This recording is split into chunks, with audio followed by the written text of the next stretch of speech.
এই পৃথিবীতে আসার পর আমাদের হায়াত তো বাড়ছে না, বরং হায়াত প্রতি মুহূর্তে কি হচ্ছে? লোকেরা বলে হায়াত বাড়ে, হায়াত তো বাড়ে না। হায়াত কি হয়? জন্মের পরের থেকে আমার জন্য রিজার্ভ আছে যতটুকু, 50 বছর বাঁচবো, 60 বছর বাঁচবো, যতটুকু হায়াত আমার জন্য নির্ধারিত করা আছে, নির্ধারণ করা আছে, প্রতিদিন একদিন একদিন করে কমে যেতেছে। এজন্য আমি বলি, আমার বাড়িতে যে ঘড়িটা আছে, এই ঘড়িটা বেলা 1টার সময় ঢং করে একটা আওয়াজ দেয়, শ্রোতাকে শুনিয়ে দেয়, বাড়িওয়ালা তোমার জীবনের মূল্যবান হায়াত থেকে 1 ঘন্টা কমায়া দিলাম। 2টার সময় 2টা ঘন্টা লাগায় শোনায় দিল, বান্দারে তোমার জীবনের মূল্যবান সময় থেকে 2টি ঘন্টা কমে গেল। এমনি করে দিন গেল, মাস গেল, বছর গেল, আমাদের হুঁশ হলো না। সময় চলে গেল তাস খেলে খেলে, সময় চলে গেল আমাদের খেলাধুলা করে, শয়তানি বদমাশি করে। সময় কতটুকু পেলাম? কিয়ামতের দিন, বিচারের দিনটা যেটা হবে, আল্লাহ রাব্বুল আলামিন বলেন বিচারের দিনটাই লম্বা হবে 50 আলফা সানা মিম্মা তাউদ্দুন। বিচারের দিনটা লম্বা হবে কত বছর? 50,000 বছর। কত বছর? দুনিয়ায় যেভাবে তুমি হিসাব করো, দুনিয়ার গণনা অনুযায়ী হাসরের বিচারের দিনটা হবে 50,000 বছরের মতো লম্বা। এক কিতাবে দেখেছি, তিনি লিখেছেন হিসাব করে, কিয়ামতের ওই দিনটার হিসাবে 50,000 বছর একটা দিন লম্বা। ওই হিসাবে পৃথিবীতে যারা 60 বছর বাঁচলো, সে যেন আখিরাতে 2 মিনিট দুনিয়ায় বাঁচলো। চিন্তা করেছে? মাত্র 2 মিনিট। 60 বছর যারা হায়াত পেল, 2 মিনিট বাঁচলো।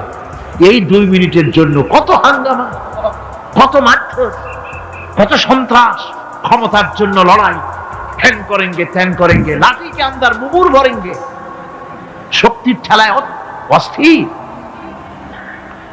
আমার বন্ধুগণ, সময় চলে যাচ্ছে স্রোতের মতো করে, কারোর জন্য সময় অপেক্ষা করতেছে না। আমাদের মৃত্যু প্রতি মুহূর্তে কাছে চলে আসতেছে। এই জন্য শায়ের বলেছেন, আগাহা আপনি মৌত সে কোই বাশার নেহি, আগাহা আপনি মৌত সে कोई बशर नहीं, सामा सो बरस के हैं पल की खबर नहीं। মৃত্যু সম্পর্কে আমাদের কারো জানা নাই। যে কোনো মুহূর্তে মৃত্যু আমাদের কাছে এসে যেতে পারে, মৃত্যু সম্পর্কে কিছুই জানা নাই। অথচ প্রতি মুহূর্তে আমরা মৃত্যুর দিকে এগিয়ে চলছি। মাল সামান 100 বছর কি ধরে খাবো তাও জমা করে রেখেছি, কিন্তু এক মুহূর্তের খবর নাই। মাহফিলে এসেছি, বাড়ি যেতে পারবো নিশ্চয়তা নাই। আছে?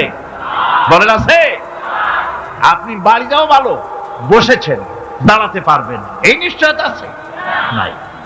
সুতরাং সূরার যে সময়ের উপরে কসম করে মূলত সময়ের অপরিসীম গুরুত্ব সম্পর্কে আল্লাহ পাক মানুষকে বুঝাই দিতেছেন। সময়ের দাম দাও। আমাদের সময় চলে যায় গান শুনতে শুনতে, আশ্চর্য মলম বিক্রি করা দেখতে দেখতে, তাস পাশা খেলতে খেলতে সময় চলে যায়, কেউ খেয়াল করে না। সময় বলতে অতীত কালও হতে পারে, আবার বর্তমানও হতে পারে। আর বর্তমান কাল কোনো কালই না। বর্তমান কাল কোনো কাল নয়। প্রতি মুহূর্তে ভবিষ্যৎ এসে বর্তমান হয়, আর প্রতি মুহূর্তে বর্তমান কি হয়? অতীত হয়ে যায়। বর্তমান কাল বলে কোনো কাল নেই। প্রতি মুহূর্তে অতীত হয়ে যাচ্ছে। এই যে আমি মাহফিলে বসছিলাম প্রথম এসে, ওইটা কি এখনো বর্তমান আছে? এই যে বর্তমান কথা বলছি, এটা অতীত হয়ে যাচ্ছে। সুতরাং বর্তমান কাল নাই। আল্লাহ পাক অল আসরের সময়ের কসম করে বলছেন। যদি আমরা চিন্তা ভাবনা করি, তাহলে আমরা লক্ষ্য করব আমাদের আসল মূলধন সময়। আসল মূলধন কি? জীবনের আসল মূলধন কি? সময়। ইমাম রাজি রহমতুল্লাহ আলাইহি এই পর্যায়ে এক বুজুর্গের ব্যক্তির কথা তিনি আলোচনা করেছেন। তিনি বলেছেন যে একটা লোক, তিনি সূরা আল আসর এর ব্যাখ্যা তিনি বুঝতেছিলেন না। ব্যাখ্যাটা এই মাথার মধ্যে ঘুরপাক খাচ্ছিল, এর ব্যাখ্যা কি? একবার তিনি বাজারে ঢুকলেন, তারপরে তিনি শুনতে পেলেন বাজারের এক প্রান্ত থেকে একজন চিল্লায় বলতেছে, সেই ব্যক্তির উপরে রহম করো যার পুঁজি গলে যায়। সেই ব্যক্তির উপরে রহম করো যার পুঁজি গলে যায়। উনি চিন্তা করলেন পুঁজি এবার গলে কেমন, উনি দৌড়ে গেলেন, যায় দেখেন যে ব্যাটা চিল্লাচ্ছে সে হচ্ছে বরফ বিক্রেতা। কি বিক্রেতা? বরফ, বরফ, আইস। এখন এই বরফ বিক্রেতা সে চিল্লায় বলতেছে সেই ব্যক্তির পরে রহম করো যার পুঁজি কি গলে যায়। সূর্যের তাপ বাড়তেছে আর বরফ গলে যাচ্ছে। সে বোঝাতে চাচ্ছে যে আমার এই বরফটা জমাট থাকা অবস্থায় তোমরা কেউ কেনো, যেহেতু আমার পুঁজি তো এর মধ্যে আমি ইনভেস্ট করেছি।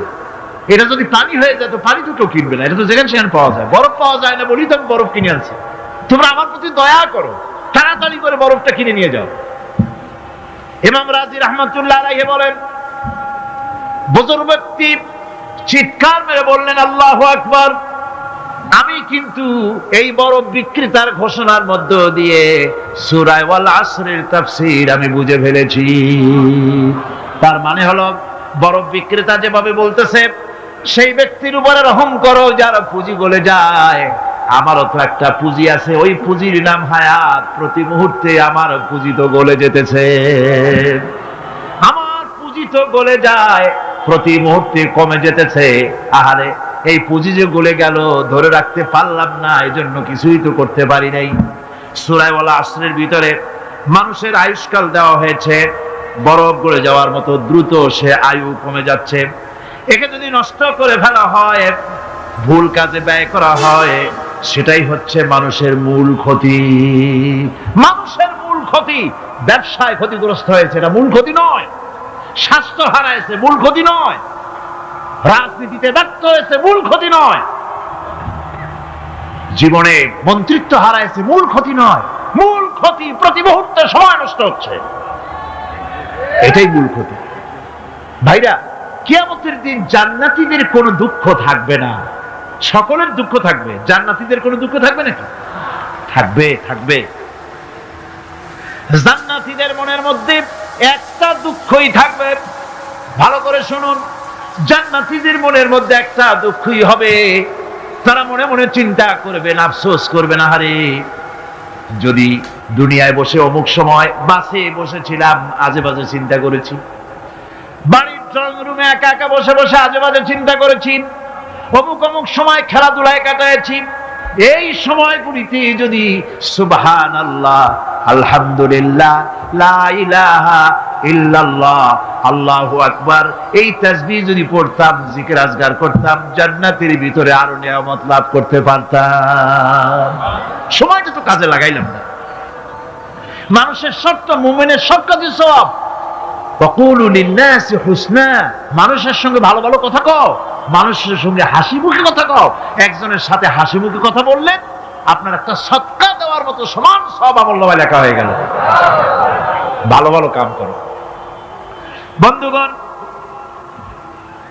সময় দ্রুত গতিতে চলে যাচ্ছে, মানুষের জীবন ক্ষতিগ্রস্ত হচ্ছে।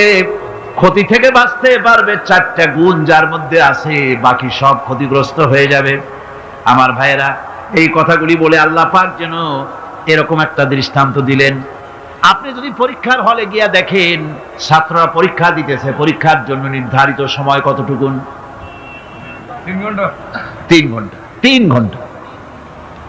আপনি গিয়ে দেখলেন কোন একজন পরীক্ষার্থী পরীক্ষা দিতে গিয়ে আর একদিকে তাকায় আছে, আকাশের তারা গুনতেছে, অথবা সে গল্প করতেছে, অথবা পরীক্ষা বাদ দিয়ে আজে বাজে কিছু লিখতেছে। আপনি যেমন তাকে, ওই ছেলেটাকে আনমনা গাফেল ছেলেটাকে ঘড়ির দিকে তাকায় বলেন, এই ছেলে ওই ঘড়ির দিকে তাকাও, দেখো তোমার সময় কিন্তু চলে যেতেছে মাত্র 1 ঘন্টা, আর তুমি সময় নষ্ট করতেছো।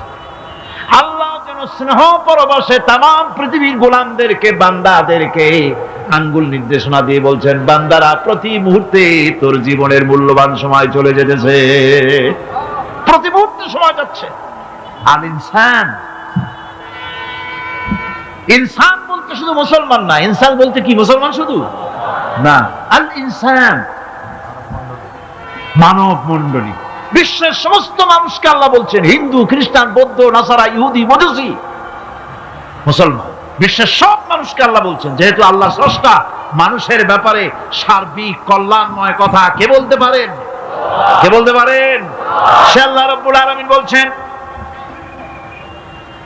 সময় চলে যাচ্ছে ও পৃথিবীর মানুষেরা, এই মানুষ বলতে আল্লাহ রাব্বুল আলামিন কোন ব্যক্তি, কোন গোষ্ঠী, কোন জাতিকে বলেন নাই, বলেছেন সমগ্র মানবতাকে।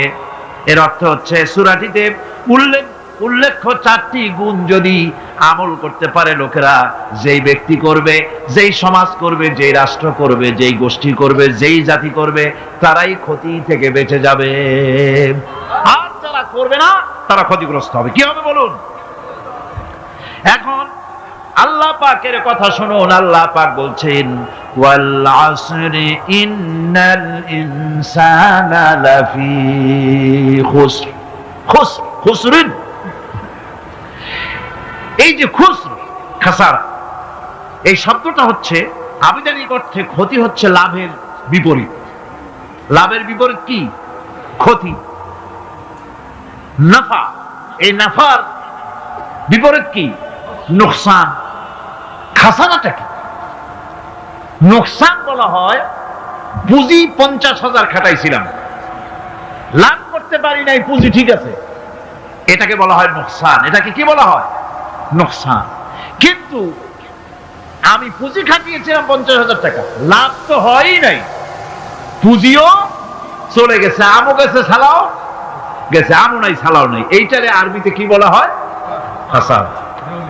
দেউলিয়া। দেউলিয়া হয়ে গেছে। দেউলিয়াটা বোঝেন ভালো আপনারা, দেউলিয়া হয়ে গেছে।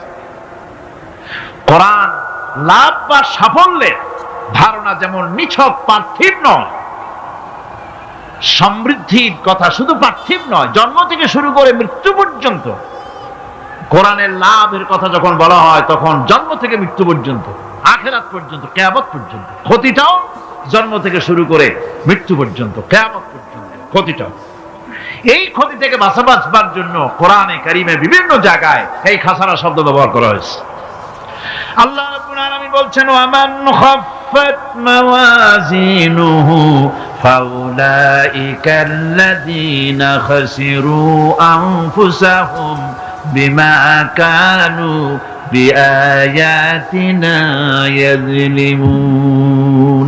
যাদের পাল্লা ভারী হবে কিয়ামতে তারাই হবে সফলকাম, আর যাদের পাল্লা হালকা হবে, নেকির পাল্লা যাদের হালকা হবে তারা হবে ক্ষতিগ্রস্ত। তারা নিজেদের ক্ষতি নিজেরাই ক্ষতি সাধনকারী হবে কিয়ামতের দিন। কাজে মানুষের জীবনের সমুদয় কার্যাবলীর ভালো অংশ যদি খারাপ অংশের উপরে বিজয়ী হয়, তারপরে খারাপ অংশ পাওনাদারদের দিয়ে টিয়া, এরপরে যদি নেকি কিছু বাকি থাকে, তাহলে বোঝা গেল লোকটা কিয়ামতে নাজাত পাবে। আর যদি ভালো কাজের উপরে খারাপ কাজ বিজয়ী হয়ে যায় আর সমস্ত পাওনাদারদেরকে পাওনা মিটাইয়া তারপরও পাপ বাকি থেকে যায়, এক চাইতে খাসারা পৃথিবীতে, আকাশে, জমিনে কিছুই আর হবে না। এর থেকে বাঁচার জন্য আল্লাহ পাক এই খাসারা থেকে বাঁচার জন্যই মানুষকে এই কথা বলছেন। এই কথাটি কোরআনে কারিমের অন্য একটি আয়াতে আরো সুন্দর করে বলা হয়েছে, যারা নাকি এই দুনিয়ার বুকে যারা নিজেদের পুঁজি খাটাইছে, জীবনের পুঁজি সুদ কামাইতে খাটালো, জীবনের পুঁজি খাটালো হারাম কামাইয়ের ভিতরে, অন্যায় কাজের ভিতরে, যারা জীবনের পুঁজিকে আল্লাহর দ্বীনের কাজে লাগাতে পারে নাই, তাদের সম্পর্কে বলা হচ্ছে হাসিরাত দুনিয়া ওয়াল আখিরাতা যালিকা হুয়াল খুসরানুল মুবিন। হাসিরাত দুনিয়া ওয়াল আখিরাত, দুনিয়াও ক্ষতিগ্রস্ত, আখিরাতেও ক্ষতিগ্রস্ত। এটা হচ্ছে তার জন্য সুস্পষ্ট ক্ষতি, এর থেকে বড় ক্ষতি আর কিছুই হতে পারে না। আল্লাহ পাক কোরআনে কারীমে অন্যত্র বলেছেন, وَنُنَزِّلُ مِنَ الْقُرْآنِ مَا هُوَ شِفَاءٌ وَرَحْمَةٌ لِلْمُؤْمِنِينَ وَلَا يَزِيدُ الظَّالِمِينَ إِلَّا خَسَارًا। আমি এই কোরআন অবতরণের পরিক্রমায় এমন সব বিষয় অবতীর্ণ করেছি যা মুমিনদের জন্য নিরাময় এবং তাদের জন্য রহমত, আর জালিমদের জন্য ক্ষতি ছাড়া আর কিছুই বৃদ্ধি পায় না। জালিমদের জন্য ক্ষতি বৃদ্ধি পায়। আর যারা মুমিন তাদের জন্য এর মধ্যে নিরাময় আছে, এর মধ্যে রহমত আছে। অর্থাৎ যারা এই কোরআনকে যারা নিজেদের আইনের কিতাব হিসাবে গ্রহণ করেছে, কোরআনকে তাবিজের কিতাব হিসাবে নয়, ধর্মীয় কিতাব হিসাবে নয়, কোরআন সংবিধান। কোরআন কি? কোরআনকে যারা সংবিধান হিসাবে মেনে নিয়েছে, কোরআনকে যারা সংবিধান হিসাবে গ্রহণ করলো, ব্যক্তি, পরিবার, সমাজ, রাষ্ট্রে তাদের যাবতীয় মানসিক, বুদ্ধিবৃত্তিক, নৈতিক, তামাদ্দুনিক রোগের নিরাময় হবে, এর দ্বারা শান্তি হবে। কিন্তু যেসব জালিম এই কোরআনকে প্রত্যাখ্যান করেছি, কোরআনকে যারা মৌলবাদীদের কিতাব বলে, কোরআনের কথা বললে মৌলবাদ বলে গাল দেয়, তারা তাদের কপালকে পোড়াইয়া ছাই বানাইয়া দিছে, তাদের তাদের কপাল ভস্মীভূত করে দিয়েছে। আমার দেশে, এই দেশটা কি মুসলমান বেশি না অন্য জাতি বেশি? কোন? জোরে কোন? মুসলমান সবচেয়ে। খুব লক্ষ্য করে শোনেন, এই দেশে সবচেয়ে মুসলমান বেশি, ইন্দোনেশিয়ার পরে। পৃথিবীর দ্বিতীয় বৃহত্তম মুসলিম দেশ হলো কোনটা? বাংলাদেশ। এই দেশে ইসলামরে যত গালি দেওয়া হয়েছে, কোরআনকে যত গালি দেওয়া হয়েছে, আলেমদেরকে যত গালি দেওয়া হয়েছে, রাসূলুল্লাহকে যত গালি দেওয়া হয়েছে, ইসলামী আদর্শকে যত গালি দেওয়া হয়েছে, পৃথিবীতে কোন দেশে এইভাবে ইসলামকে গালি দেওয়া কোথাও হয় নাই। এমনকি আমেরিকার মতো দেশে, ইংল্যান্ডের মতো দেশেও কোরআনের বিরুদ্ধে এত কথা কেউ বলতে সাহস পাবে না, ইসলামের বিরুদ্ধে কথা বলতে সাহস পাবে না, যেহেতু মুসলমানেরা সেখানে পাল্টা আক্রমণ করবে। আজ আমার দেশে মুসলমানের ঘরের সন্তান হইয়া ইসলামের বিরুদ্ধে তারা বক্তব্য রাখে। মৌলবাদ, মৌলবাদ জিকির উঠে গেছে। আমেরিকার প্রেসিডেন্টরা যখন শপথ নেন, প্রেসিডেন্ট হিসেবে ওথ নেন, বাইবেলের উপরে হাত রাখেন আর বলেন, এই মহাগ্রন্থকে স্পর্শ করে শপথ নিচ্ছি, আমি আমার চিন্তা চেতনা, আমার মেধা, আমার প্রজ্ঞা সবটা আমার জাতি, আমার দেশকে উন্নয়নের জন্য, এর সমৃদ্ধির জন্য, এর সংরক্ষণের জন্য আমি আমার জীবনকে উৎসর্গ করব। বাইবেলের উপরে স্পর্শ করে এই শপথ তারা নেন। আমার দেশের প্রেসিডেন্ট, প্রধানমন্ত্রী শপথ নেওয়ার সময় কোরআন শরীফের উপরে হাত রাখে যদি, তাহলে বলা হবে বেচারা মৌলবাদী হয়ে গেছে। এটা করা যাবে না। আর যদি কেউ করে সামান্য কিছু, কোরআন না, যদি তসবিহ নিয়েও আসে, তাহলে বুঝতে হবে জাতির সাথে একটা প্রতারণা ছাড়া কিছুই না। কাজেই ধর্মের প্রতি আকর্ষণ একটা ভিন্ন জিনিস, সেই জিনিসকে ছেড়ে যারা দেয় তারাই ক্ষতিগ্রস্ত হয়, আর যারা ধরে রাখে তারা দুনিয়ায় ক্ষতিগ্রস্ত হয় না। আল্লাহ পাক এখানে রাসূল করিম সাল্লাল্লাহু আলাইহি ওয়াসাল্লামের একটি হাদিস প্রণিধানযোগ্য কোরআনের ব্যাপারে। হুজুর বলেছেন, আল কোরআন হুজ্জাতুন লাকা ওয়া আলাইকা। এই কোরআন হয় তোমার পক্ষের সাক্ষী, না হয় এই কোরআন তোমার বিপক্ষের সাক্ষী। কিয়ামতে এই কোরআন হয় তোমার পক্ষে কাজ করবে, নতুবা এই কোরআন তোমার বিপক্ষে কাজ করবে। দুই অবস্থা থেকে খালি হবে না, হয় কোরআন তোমার পক্ষে সাক্ষী দেবে, না হয়। আমরা কি চাই? কিয়ামতে কি চাই? বলেন কি চাই? কোরআনের পক্ষে যদি আমরা সাক্ষী চাই, তাহলে এই কোরআনের পক্ষে আমাদেরকে কাজ করতে হবে। এছাড়া আমাদের নাজাতের কোনো পথ নাই। আমাদের মুক্তির পথ হচ্ছে কোরআন কেন্দ্রিক, রাসূলুল্লাহর হাদিস কেন্দ্রিক। এর বাইরে আমাদের সমস্ত পুঁজি নষ্ট হয়ে যাবে। আমাদেরকে পৃথিবীতে টিকে থাকতে হলে কোরআনের উপরে ভিত্তি করে আমাদেরকে বাঁচতে হবে, টিকতে হবে। কোরআনে কারিমে আল্লাহ রাব্বুল আলামিন অন্যত্র বলেছেন, কুল ইন্নাল খাসিরিনাল্লাযীনা খাসিরু আনফুসাহুম ওয়া আহলিহিম ইয়াওমাল কিয়ামাহ আলা যালিকা হুয়াল খুসরানুল মুবিন। বলো, প্রকৃত দেউলিয়া তারাই যারা কিয়ামতের দিন নিজেকে, নিজের পরিবার পরিবর্গকে এই ক্ষতির দিকে যারা ঠেলে দেবে। ভালো করে শুনে নাও, এটি হচ্ছে সুস্পষ্ট ক্ষতি, সুস্পষ্ট দেউলিয়াপনা। এই ক্ষতি থেকে বাঁচার জন্য আল্লাহ রাব্বুল আলামিন কোরআনে কারীমের মধ্যে বলেছেন, ওয়াল আসরি ইন্নাল ইনসানা লাফি খুসর। পড়েন সবাই, ওয়াল আসরি ইন্নাল ইনসানা লাফি খুসর। মানুষের, সমগ্র মানুষের জীবন ক্ষতিগ্রস্ত। কে বলতেছেন? গা শিউরে ওঠার কথা না? গা শিউরে ওঠে? আল্লাহ বলতেছেন ক্ষতিগ্রস্ত, ব্যর্থ। আপনি যতই মনে করেন আপনার মিল আছে, কল আছে, কারখানা আছে, মন্ত্রী, টাকা পয়সা আছে, প্রেসিডেন্ট হয়েছেন, প্রধানমন্ত্রী হয়েছেন, আপনার জীবন সফল হয়েছে, আল্লাহ বলেন না, জীবন ব্যর্থ, জীবন বিফল, জীবন ক্ষতিগ্রস্ত। তাম পৃথিবী সমস্ত মানুষ ক্ষতিগ্রস্ত, ব্যর্থ। 4টা কাজ করলে সফল হবে। কয়টা কাজ? জোরে বলেন, কয়টা কাজ? ইল্লাল্লাযীনা আমানু ওয়া আমিলুস সালিহাতি ওয়া তাওয়াসাউ বিল হাক্কি ওয়া তাওয়াসাউ বিস সাবর। 4টা কাজ করলে জীবন হবে সফল। এই ব্যর্থতা থেকে, এই ক্ষতি থেকে যদি বাঁচতে চাই কিনা? কারা কারা চাই? দেখাই তো হাত। কারা কারা চাই? ক্ষতির হাত থেকে বাঁচতে চাই কারা? আলহামদুলিল্লাহ, হাত নামান। ক্ষতির হাত থেকে যারা বাঁচতে চান, আল্লাহ রাব্বুল আলামিন তাদের জন্য ফর্মুলা পেশ করেছেন, ইল্লাল্লাযীনা আমানু ওয়া আমিলুস সালিহাতি ওয়া তাওয়াসাউ বিল হাক্কি ওয়া তাওয়াসাউ বিস সাবর। আল্লাহ পাক বলেন 4টি কাজ করলে জীবন সফল হয়ে যাবে। কয়টা কাজ? 4টা কাজ করলে জীবনটা সফল হয়ে যাবে। 1 নম্বরে ঈমান। 1 নম্বরে কি? ঈমান। এটাই হচ্ছে ফাউন্ডেশন। ক্ষতি থেকে বাঁচার জন্য প্রথম যে গুণটি, সেটির নাম হচ্ছে ঈমান। ইসলামে ঈমানের স্থান সর্বপ্রথম, তারপরই হচ্ছে ইসলাম। ঈমান আগে, তারপরে কি? ইসলাম। ইসলাম হচ্ছে বীজ, ঈমান হচ্ছে বীজ, আর ইসলাম হচ্ছে চারা, গাছ। এটা হচ্ছে ভিত্তি। এই ভিত্তিকে সর্বপ্রথম মজবুত করতে হবে। ঈমানের ভিত্তি,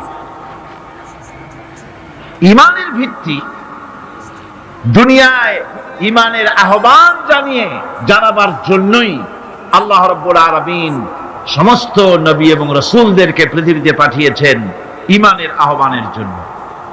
দুনিয়ার সমস্ত নবীদের দাওয়াত ছিল ঈমানের দাওয়াত। কিসের দাওয়াত? এই ঈমানের দাবিটা আসছে, দাওয়াতটা এসেছে আল্লাহর কাছ থেকে। কার কাছ থেকে? দেখুন, পৃথিবীর ভিতরে কোন নবীদের কথার সাথে আরেকজন নবীর কথার কোনো বৈপরীত্য হয় নাই। সমস্ত নবীদের কথা একরকম ছিল। কয় রকম? একজন নবীর সঙ্গে তার বক্তব্যের সাথে আরেকজন নবীর বক্তব্যের কোনো গুণগত মৌলিক কোনো পার্থক্য ঘটে নাই, অসঙ্গতি হয় নাই। কারণ নবীরা, আম্বিয়া আলাইহিমুস সালাম, নিজেরা বানিয়ে কথা রচনা করে তারা মানুষের সামনে পেশ করে নাই।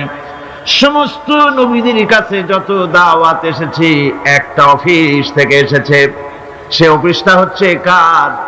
আল্লাহ রাব্বুল আলামিনের। তাই দুনিয়ার সমস্ত পয়গম্বরদের দাওয়াত ছিল না ইলাহা ইল্লাল্লাহ, লা ইলাহা ইল্লাল্লাহ, লা ইলাহা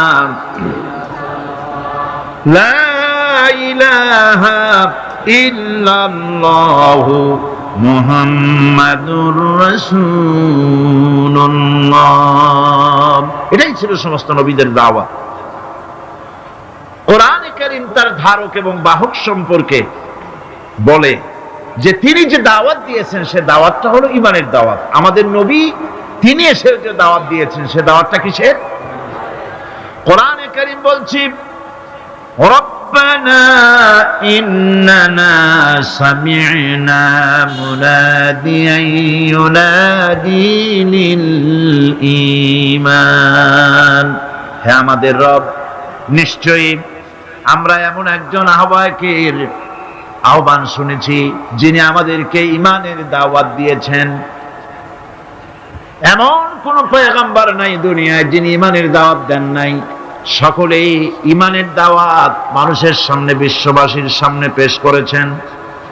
কোরআনে হাকিম স্পষ্ট একটা সীমারেখা দুনিয়ার মানুষের সামনে পেশ করে পৃথিবীর মানুষগুলিকে দুটি শ্রেণীতে বিভক্ত করে দিয়েছে।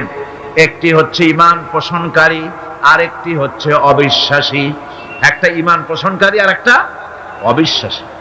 ঈমান পোষণকারীরা সত্যশ্রয়ী, তারা হচ্ছে জ্ঞান এবং নূরের সম্পদে সমৃদ্ধ। আর দ্বিতীয় দলটি হচ্ছে কাফের, জালিম, মূর্খ। তারা হেদায়েতের রাস্তা তাদের জন্য অবরুদ্ধ। কোরআনে কারীম এই দুইটি দল সম্পর্কে উল্লেখ করতেছেন, মাসালুল ফারিকাইনি কাল আ'মা ওয়াল আসাম্মি ওয়াল বাসীরি ওয়াস সামীম হাল ইয়াস্তাবিয়ানি মাসালান আফালা। কোরআন শরীফ বলছে, হাল ইয়াস্তাবিয়ানি মাসালান আফালা তাযাক্কারুন। দুইটি শ্রেণীতে আল্লাহ পাক ভাগ করে দিয়েছেন। একটা শ্রেণী হচ্ছে অন্ধ, বোবা, বধির। আরেকটি যারা শুনতে পায়, চোখে দেখতে পায়। এই দুটি কখনো এক নয়, সমান নয়। এ দুটির রাস্তা আলাদা। কাফেরের রাস্তা আর ইমানদারদের রাস্তা সম্পূর্ণ ভিন্ন। আল্লাহ রাব্বুল আলামিন ঈমান এবং কুফরের পার্থক্য বলে দেওয়ার জন্য গোটা মানব জাতির মধ্যে স্পষ্ট করে বলেছেন, লা ইকরাহা ফিদ-দীন ক্বাদ তাবায়্যানার রুশদু মিনাল গায়ব। দ্বীনের ব্যাপারে জোর জবরদস্তি নেই। এখানে হেদায়েতের পথ এবং গোমরাহি, হেদায়েতকে গোমরাহির পথ থেকে সম্পূর্ণ আলাদা করে দেওয়া হয়েছে। লা ইকরাহা ফিদ-দীন, দ্বীনের ব্যাপারে কোনো জোর জবরদস্তি নেই। যারা ধর্মনিরপেক্ষবাদী তারা এই আয়াতটাকে নিজেদের মতবাদকে প্রতিষ্ঠার লক্ষ্যে অনেক সময় কাজে লাগায়। দুটি আয়াতকে তারা বেশি ব্যবহার করে। একটা হচ্ছে লাকুম দীনুকুম ওয়ালিয়া দীন, আর একটা হচ্ছে লা ইকরাহা ফিদ-দীন। এই দুইটি আয়াতকে ধর্মনিরপেক্ষবাদীরা ব্যবহার করে। এই দুটির কোনটি তাদের আদর্শকে বোঝাবার লক্ষ্যে ব্যবহারের কোনো সুযোগ নাই। লা ইকরাহা ফিদ-দীন, ধর্মের ব্যাপারে কোনো বাড়াবাড়ি নাই, জোর জবরদস্তি নাই। এ কথা বলা হয়েছে এই কারণে যে কোন বিধর্মীকে, অমুসলিমকে ভয় দেখিয়ে, লোভ দেখিয়ে অথবা কোন ক্রমে কোন প্রকার চাপ সৃষ্টি করে তাকে মুসলমান বানানো যাবে না। এমনকি সূরা তওবার মধ্যে এসেছে, যুদ্ধ চলাকালীন সময়, জিহাদ চলাকালীন সময় কোন অমুসলিম যদি ইসলাম জানার জন্য তোমাদের তাঁবুতে আসে, তাহলে তুমি তাকে ইসলাম বুঝাও। ইসলাম শোনার পরে যদি মেনে নেয় ভালো কথা, আর যদি না মানে তাকে তার তাঁবু পর্যন্ত ফিরে যেতে দাও। মাঝপথে তাকে আক্রমণ করা যাবে না। ধর্মের ব্যাপারে কোনো বাড়াবাড়ি নাই। লা ইকরাহা ফিদ-দীন, এর দ্বারা ধর্ম নিরপেক্ষতার কোনো কথা বোঝানো হয়নি। আর লাকুম দীনুকুম ওয়ালিয়া দীন, এটা ছিল কাফেরদের সেই বক্তব্যের প্রেক্ষিতে যেখানে কাফেররা বলেছিল মুহাম্মদ সাল্লাল্লাহু আলাইহি ওয়াসাল্লাম, আসুন আমরা এক কাজ করি, সেটা হলো ধর্ম নিয়ে আমাদের মধ্যে যে বাকবিতণ্ডা হচ্ছে, আমরা ধর্মকে 50-50 ভাগ করে দিই। কিছুদিন আমরা গিয়া আপনার আল্লাহরে সেজদা দেই, আর কিছুদিন আপনারা আমাদের মূর্তিগুলিকে প্রণাম করুন। এই প্রস্তাব যখন রাখল, আল্লাহ রাব্বুল আলামিন সূরা কাফিরুন অবতীর্ণ করে দিলেন, কুল ইয়া আইয়ুহাল কাফিরুন লা আ'বুদু মা তা'বুদুন। হে কাফেরেরা, হে অবিশ্বাসীরা, নবী আপনি বলুন, হে অবিশ্বাসীরা, তোমরা যার ইবাদত করো আমরা তার ইবাদত করি না, আবার আমরা যার ইবাদত করি তোমরাও তার ইবাদত করো না। সুতরাং লাকুম দীনুকুম ওয়ালিয়া দীন, সুতরাং তোমাদের দিন তোমাদের জন্য, আমাদের দিন আমাদের জন্য। এখানে নিরপেক্ষতার কথা বলা হয় না, এখানে পক্ষের কথা বলা হয়েছে। কিসের পক্ষ? ধর্মের পক্ষ। কিসের পক্ষ? হিন্দু, খ্রিস্টান, বৌদ্ধ, তোমরা তোমাদের ধর্মের পক্ষে থাকো। মুসলমান, তোমরা তোমাদের ধর্মের পক্ষে থাকো। ধর্মের ব্যাপারে নিরপেক্ষ হওয়ার কোনো সুযোগ নাই। আছে নাকি সুযোগ? আমি পার্লামেন্টে বলেছি এই কথা, যে একটা ধর্মের উপরে বিশ্বাস করে নিজেকে একটা ধর্মের পক্ষের ব্যক্তি হিসাবে ঘোষণা করে কেউ বলছে, দাবি করছে আমি হিন্দু, কেউ বলছে আমি বৌদ্ধ, কেউ বলছে আমি খ্রিস্টান, কেউ বলছে আমি মুসলমান। নিজেকে একটা ধর্মের বিশ্বাসী ঘোষণা করার পর আমি ধর্মনিরপেক্ষ, এই কথাটা মিথ্যা, বানোয়াট, জালিয়াতি, প্রতারণা, মুনাফিক। কোন ধর্মের অনুসারী ব্যক্তি ধর্মনিরপেক্ষ হতে পারে না। কেবলমাত্র নাস্তিক, যারা আল্লাহরে মানে না, আল্লাহকে স্বীকার করে না, ওরা বলতে পারে আমরা ধর্মনিরপেক্ষ, ধর্মের ব্যাপারে আমরা নিরপেক্ষ, গুলো মানি না, বিশ্বাস করি না। কিন্তু যারা ধর্মে মানে, সেদের যে ধর্মেরই হোক না কেন, সে ব্যক্তি ধর্মনিরপেক্ষ যদি দাবি করে, এটা মিথ্যে কথা, এটা মুনাফিকি ছাড়া কিছু হতে পারে না। মুসলমানকে, যে কোনো জাতিকে যে ধর্মে আছে ধর্মের পক্ষে থাকায় কথাই বলা হয়েছে। এখন আমি বলতেছিলাম ইমানের কথা। ইমান আগে আনতে হবে। ইমান সম্পর্কে আল্লাহ রাব্বুল আলামিন বলতেছেন, ইমান হলো আগে, তারপরে ইসলাম। আবার ইমান আনার আগে আবার কুফরি একটা শব্দ আছে, সেটা হলো ফামান ইয়াকফুর বিত্তাগুতি ওয়া ইউমিন বিল্লাহি ফাকাদ ইসতামসাকা বিল উরওয়াতিল উসকা লা ইনফিসামা লাহা ওয়াল্লাহু সামিউন আলীম। ফামান ইয়াকফুর বিত্তাগুত, যে ব্যক্তি তাগুতকে অস্বীকার করেছে, সর্বপ্রথম তাগুতকে অস্বীকার করতে হবে। ওয়া ইউমিন বিল্লাহ, আর এরপরে আল্লাহর উপরে যে ঈমান আনলো, ফাকাদ ইসতামসাকা বিল উরওয়াতিল উসকা, সেমন এক শক্ত অবলম্বন ধারণ করলো যা তাকে কোনো কিছুই বিচ্ছিন্ন করবে না, ধ্বংস করে দেবে না। সুবহানাল্লাহ। এখন সত্যিকারের ঈমানদারের পরিচয়টা কি? কোরআনে কারীম সত্যিকারের ঈমানদারের পরিচয় এভাবে পেশ করতেছে, ইন্নামাল মুমিনুনা আল্লাযীনা আমানু বিল্লাহি ওয়া রাসূলিহি সুম্মা লাম ইয়ারতাবু ওয়াজাহিদু বিআমওয়ালিহিম ওয়া আনফুসিহিম ফি সাবিলিল্লাহ উলাইকা হুমুস সাদিকুন। ঈমানের দাবিতে সত্যবাদী কারা? ইন্নামাল মুমিনুনা আল্লাযীনা আমানু বিল্লাহি ওয়া রাসূলিহি, সত্যিকারের মুমিন তো তারা যারা নাকি ঈমান এনেছে আল্লাহর উপর এবং রাসূলের উপরে। এই ঈমান আনার পর সুম্মা লাম ইয়ারতাবু, এরপরে কোন সন্দেহে সে নিপতিত হয় নাই, কোন সন্দেহ তার মনের মধ্যে জায়গা পায় নাই, আর সে আল্লাহর রাস্তায় জিহাদ করেছে মাল দিয়ে, জান দিয়ে। উলাইকা হুমুস সাদিকুন, এরাই হলো ঈমানের দাবিতে সত্যবাদী। সুম্মা লাম ইয়ারতাবু, অথবা এক বিন্দু সন্দেহ মনের মধ্যে জায়গা দেয় নাই। অর্থাৎ ঈমান আনছি কার উপরে? আল্লাহর উপরে। কার উপরে?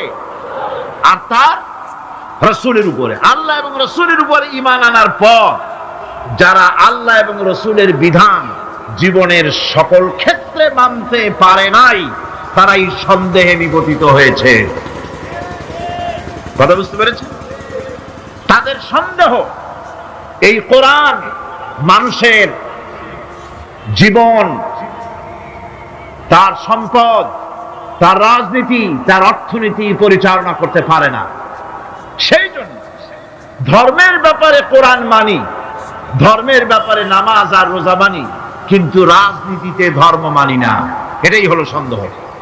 এটাই কি সন্দেহ, অবিশ্বাস। জীবনকে তারা দুইটা ভাগ করেছে, এক ভাগ রাজনীতির জন্য, আর এক ভাগ কিসের জন্য? ধর্মের জন্য। আব্দুল্লাহর তেলাওয়াতের জ্বালায় এত জোরে তেলাওয়াত করে ঘুমাইতে পারি না, বিশ্রাম করতে পারি না। নবীজি বললেন, তোমরা আব্দুল্লাহকে তেলাওয়াত করতে দাও, যত খুশি জোরে তেলাওয়াত করুক।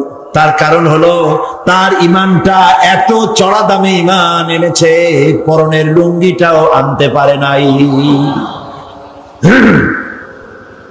ইত্যবসরের তাবুকের যুদ্ধের দামামা বেজে উঠেছে। রোমানদের সাথে রাসূলুল্লাহর যুদ্ধ হবে। আল্লাহ নবী সাহাবায়ে কেরামদেরকে একত্রিত করে যুদ্ধের প্রস্তুতি নিলেন। সমস্ত লোকেরা টাকা পয়সা দিল, মহিলারা সোনা দানা দিলেন। সবগুলি নিয়ে রাসূলুল্লাহ রওনা করলেন।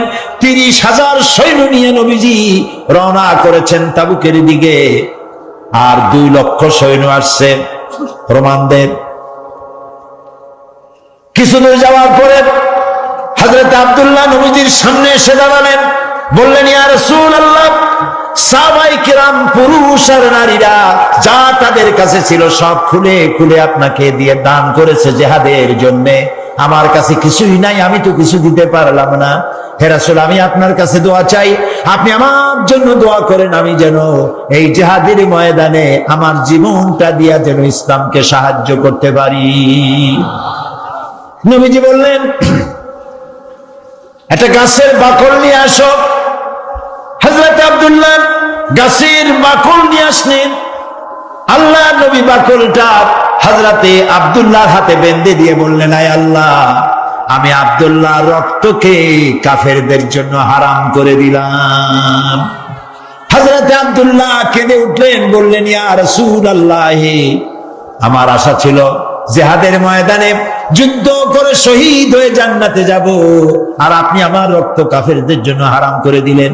আল্লাহর নবী বলেন, আব্দুল্লাহ, কোনো চিন্তা করো না, এখন যদি তোমার জ্বরেও মৃত্যু হয়, ঘরের মধ্যে বসে আল্লাহ তোমাকে শাহাদাতের দরজা দিবে। তাবুকের প্রান্তরে সাহাবায়ে কেরাম উপস্থিত হলেন। রোমান 2 লক্ষ সৈন্যরা, আল্লাহর নবী নিজে এসেছেন শুনে ভয়তে পালিয়ে গেল। বিনা যুদ্ধে জায়গা দখল হয়ে গেল। নবীজি সেখানে 20 দিন অপেক্ষা করলেন। চতুর্দিকে দ্বীনের দাওয়াত ছড়াতে লাগলেন। একদিন নবীর কানে খবর গেল, আয় আল্লাহর নবী, ওই যে আব্দুল্লাহ যার হাতে আপনি বাকল পরিয়ে দিয়েছিলেন, ওই আব্দুল্লাহ আজকে রাতে কয়েকদিন জ্বর ভোগার পরে তিনি ইন্তেকাল করেছেন। নবীজি তাকে গোসল এবং কাফনের ব্যবস্থা করতে বললেন এবং নিজে গিয়ে জানাজার ব্যবস্থা করবেন বললেন। কবর খোঁড়া হলো। কবরের পাশে একজন ছোট্ট একটা লাইট নিয়ে দাঁড়ায় আছেন, টিম টিম করে জ্বলছে। 2 জন সাহাবী আব্দুল্লাহকে হাতে উঁচু করে ঘাড়ে করে বহন করে আনতেছেন, আর কবরের ভিতরে একজন দাঁড়ায় গেছেন লাশ ধরার জন্য। যিনি কবরের ভিতরে দাঁড়ানো, তিনি বলতেছেন, তোমরা লাশ বহন করে যারা আনতেছো, তোমার ভাইকে আস্তে আস্তে আনো, যেন তোমার ভাইয়ের সঙ্গে যেন বেয়াদবি না হয়। কবরের ভিতরে দাঁড়িয়ে যিনি আব্দুল্লাহ লাশ ধরে কবরে শোয়াই দিলেন, তিনি আর কেউ নন, তিনি রহমতের নবী, বিশ্ব নবী মুহাম্মদুর রাসূলুল্লাহ। নিজ হাতে কবরে শোয়াই দিলেন। বহন করে যারা এনেছিলেন তারা হলেন আবু বকর, ওমর রাদিয়াল্লাহু তাআলা আনহুমা, আর আলো নিয়ে যিনি দাঁড়িয়েছিলেন তিনি হযরত বেলাল। কবরের ভিতরে আব্দুল্লাহকে শুইয়ে দিন, তার উপরে মাটির আচ্ছাদন দিয়ে নবীজি 2খানা হাত আল্লাহর দরবারে তুলে ধরে বলেন, রব্বুল আলামিন, আজকের সন্ধ্যা পর্যন্ত আমি আব্দুল্লাহর উপরে খুশি ছিলাম, রাজি ছিলাম। আয় আমার আল্লাহ, তুমি আব্দুল্লাহর প্রতি খুশি আর রাজি হয়ে যাও। হযরত আব্দুল্লাহ ইবনে মাসউদ রাদিয়াল্লাহু তাআলা আনহু তিনিও সেখানে উপস্থিত ছিলেন। তিনি কেঁদে উঠে বললেন, আহারে, আজ যদি আব্দুল্লাহ লাশ না হইয়া আমার লাশটা যদি হইতো, ভাগ্য ভালো হয়ে যেত। নবীজি বলছেন, আয় আল্লাহ, আজকের সন্ধ্যা পর্যন্ত আমি আব্দুল্লাহর উপরে রাজি, তুমি আব্দুল্লাহর প্রতি রাজি হয়ে গেল। প্রিয় ভাই সব, একজন সাহাবী রাসূলকে যে সম্মান দিয়েছে, ভালোবাসা দিয়েছে, সারা দুনিয়ার মানুষ এই ভালোবাসা একত্রিত হয়ে দিতে পারবে না। সুতরাং ইয়া নবী সালাম আলাইকার মধ্যে মহব্বত না, মহব্বত হলো রাসূলের দেওয়া আদর্শ বাস্তবায়িত করার মধ্যেই মহব্বত। হক কথা বলার জন্য রাসূল মার খেয়েছেন, সাহাবায়ে কেরাম মার খেয়েছেন। আমরা হক কথা বলতে ভয় পাই, অনেকে ভয় পান হক কথা বলতে। হক কথা বলতে যদি দাওয়াত না হয়, যত পারা যায় মাইজিয়া ঘষিয়া কথা কইয়া টইয়া কোন রকম গোলে মালে যাবে দিন, পকেট ভরলেই হয়, ঠিক কিনা? পকেট ভরার কাম হাদিয়া তওবার কাম। প্রিয় ভাই সব, এটা হাদিয়া তওবার রাস্তা না, এ রাস্তা রক্ত পিচ্ছিল, এ রাস্তা বড় কঠিন, দান দান শহীদ হওয়ার রাস্তা, কাঁচা কলিজা চামায় খাওয়ার রাস্তা। হযরত হামজা রাদিয়াল্লাহু তাআলা আনহুর কলিজা চাবায় খেয়েছিল কাফেররা। এই কষ্ট করার পর ইসলাম এসেছে। ইসলামকে টিকিয়ে রাখতে হবে এবং দুনিয়ার সামনে প্রমাণ করতে হবে মুসলমানেরাই কেবলমাত্র আদর্শবান, পৃথিবীর শান্তি স্বস্তি মুসলমানেরা দিতে পারে, ইসলাম দিতে পারে, এটা বুঝাতে হবে। কিন্তু যে পথে আমাদের লোকেরা রওনা হয়েছে, এই পথ আসল পথ নয়। একজন ব্যক্তির পিছনে দৌড়ানো, শাস্ত্রস্তি, ব্যক্তি পূজা, মাজার পূজা, পীর পূজা, এইসব পূজা দিয়ে গোটা দেশ কোথায় যাচ্ছে? আদর্শ ছেড়ে দিয়ে। প্রিয় ভাই সব, এই জন্য আমাদেরকে বুঝতে হবে, এই ধারণা বদ্ধমূল করে নিতে হবে, আল্লাহ যত নবী পাঠাইছেন সব নবীরা কি ছিলেন? মানুষ। বলেন সবাই। কিন্তু কাফেরেরা এটা মানতে পারে নাই। কাফেরেরা বলতো, মা হাদা ইল্লা বাশারুম মিথলুকুম ইউরিদু আন ইয়াতাফাদ্দালা আলাইকুম ওয়ালাউ শাআ আল্লাহু লাআনজালা মালাইকাতাম মা সামি'না বিহাদা ফি আবাইনাল আউয়ালিন। মা হাদা ইল্লা বাশারুম মিসলুকুম, এই যে নবী এত মানুষের মতো, এটা কি কথা? তার আলাদা একটা ফজিলত আমাদের উপর থেকে কি হবে? আল্লাহ যদি ইচ্ছে করতেন তো ফেরেশতাই তো পাঠাই দিতেন নবী করে আমাদের জন্য। মা সামি'না বিহাদা ফি আবাইনাল আউয়ালিন, এটা আমাদের বাপ দাদা মুখেও কোনোদিন শুনি নাই যে মানুষ নবী হয়, এটা কথাই না। এই কি নবী? তারা বিশ্বাস করতে পারত না। তারা বলতো, মা হাদা ইল্লা বাশারুম মিসলুকুম ইয়াকুলু মিম্মা তাকুলুনা মিনহু ওয়া ইয়াশরাবু মিম্মা তাশরাবুন। এই কি নবী যে আমরা যা খাই তাই খায়, আমরা পান করি তারাও পান করে? এই ধরনের চিন্তা তাদের ছিল, ওই কুমুর চিন্তা এখন মুসলমানদের মধ্যে ঢুকছে। নবীর মানুষ পাওয়া যাবে না, কন্যা উজুবিল্লাহ। মুসা আলাইহিস সালাম এবং হারুন আলাইহিস সালাম যখন নবুয়তের দাবি নিয়ে গিয়েছিলেন, কাফেররা বলেছিল, আনুমিনু লিবাশারাইনি মিসলুনা, আমরা কি ঈমান আনবো এমন দুই ব্যক্তির উপরে যারা আমাদের মতো মানুষ, তাদের উপর ঈমান আনবো? এটা কেমন কথা? মা লিহাদার রাসূল ইয়াকুলুত তুআম ওয়া ইয়ামশি ফিল আসওয়াক, কেমন রাসূল যে আমাদের মতো বাজারে যায়, আমাদের মতো ভাত খায়? ওরা চিন্তা করতো যে রাসূল যিনি হবেন তিনি হয়তো ফেরেশতা হবে বা অন্য কিছু হবে, জিন হবে। আল্লাহ রাব্বুল আলামিন বলেন, পৃথিবীতে যদি সব ফেরেশতারা স্বাচ্ছন্দ্যে ঘোরাফেরা করতো তাহলে আমি এখানে ফেরেশতা নবী করে পাঠাইতাম। আমি যে মানুষের জন্য মানুষ নবী করেছি, এটা তো সারা পৃথিবীর মানুষের জন্য ইহসান করেছি। আমাদের জন্য যদি ফেরেশতা নবী করা হতো তাহলে সেটা কি আমাদের জন্য কল্যাণ হতো না অসুবিধা হইতো? মারাত্মক অসুবিধা হতো। ফেরেশতা তো পুরুষও না নারীও না, তারা তো জানে না মানুষের সমস্যা কোথায়। কলকারখানার মালিকের সাথে শ্রমিকের যখন লাগে, ফেরেশতা বুঝবে কি এটা মীমাংসা কেমন হবে? স্বামী স্ত্রী যখন ঝগড়া লাগে, তো ফেরেশতা কি করে বুঝবে স্বামী স্ত্রীর ঝগড়া লাগে কেন? ফেরেশতা তো পুরুষ না, মেয়ে লোক না, তার তো বউ নাই স্বামীও নাই। কাজে আল্লাহ তাআলার এটা মেহেরবানি যে তিনি কি করেছেন, মানুষের জন্য নবী বানাইছেন। কি ওয়ামা আরসালনা ক্বাবলাকা ইল্লা রিজালান নূহি ইলাইহিম ফাসআলু আহলাদ যিকরি ইন কুনতুম লা তা'লামুন। আপনার পূর্বে যত নবী আমি পৃথিবীতে পাঠিয়েছিলাম তারা সব মানুষ ছিলেন, একজনও ফেরেশতা বা জিন ছিল না, সব ছিল মানুষ। সুতরাং হে নবী, আপনি আপনার পজিশন সম্পর্কে জানায় দেন, আপনার অবস্থা সম্পর্কে বলেন। আল্লাহ বলে দিলেন, আপনি বলুন, কুল ইন্নামা আনা বাশারুম মিসলুকুম ইউহা ইলাইয়া আন্নামা ইলাহুকুম ইলাহু ওয়াহিদ। হে নবী, আপনি বলুন, আনা বাশারুম মিসলুকুম, আমি তোমাদের মতোই মানুষ। ইউহা ইলাইয়া, আমার কাছে ওহী আসে। আর তোমার আর আমার, তোমাদের আর আমার ইলাহ এক, আমি তোমাদের মতো মানুষ। কুল ইন্নামা আনা বাশারুম মিসলুকুম, আমি তোমাদের মতো মানুষ। বুঝতেছেন কথা? এই কথার ব্যাখ্যা সব সময় আমি চেষ্টা করি মানুষকে বুঝাবার জন্য। আল্লাহ তৌফিক দিন, বলেন আমি। ইন্নামা আনা বাশারুম মিসলুকুম, আমি তোমাদের মতো মানুষ, এই কথার ব্যাখ্যা দরকার। তা না হলে আন্দাজে দেখবেন এই যে কথা বললাম, যদি ব্যাখ্যা না দেওয়া হয় তাহলে কেউ তো আগামীকাল থেকে ওয়াজ করা শুরু করবেন, এই সাইদি আসছিল, আসে বলে গেছে নবী নাকি আমাদের মতো সাধারণ মানুষ। আর লোকেরা কবে নাউজুবিল্লাহ, কই লোক?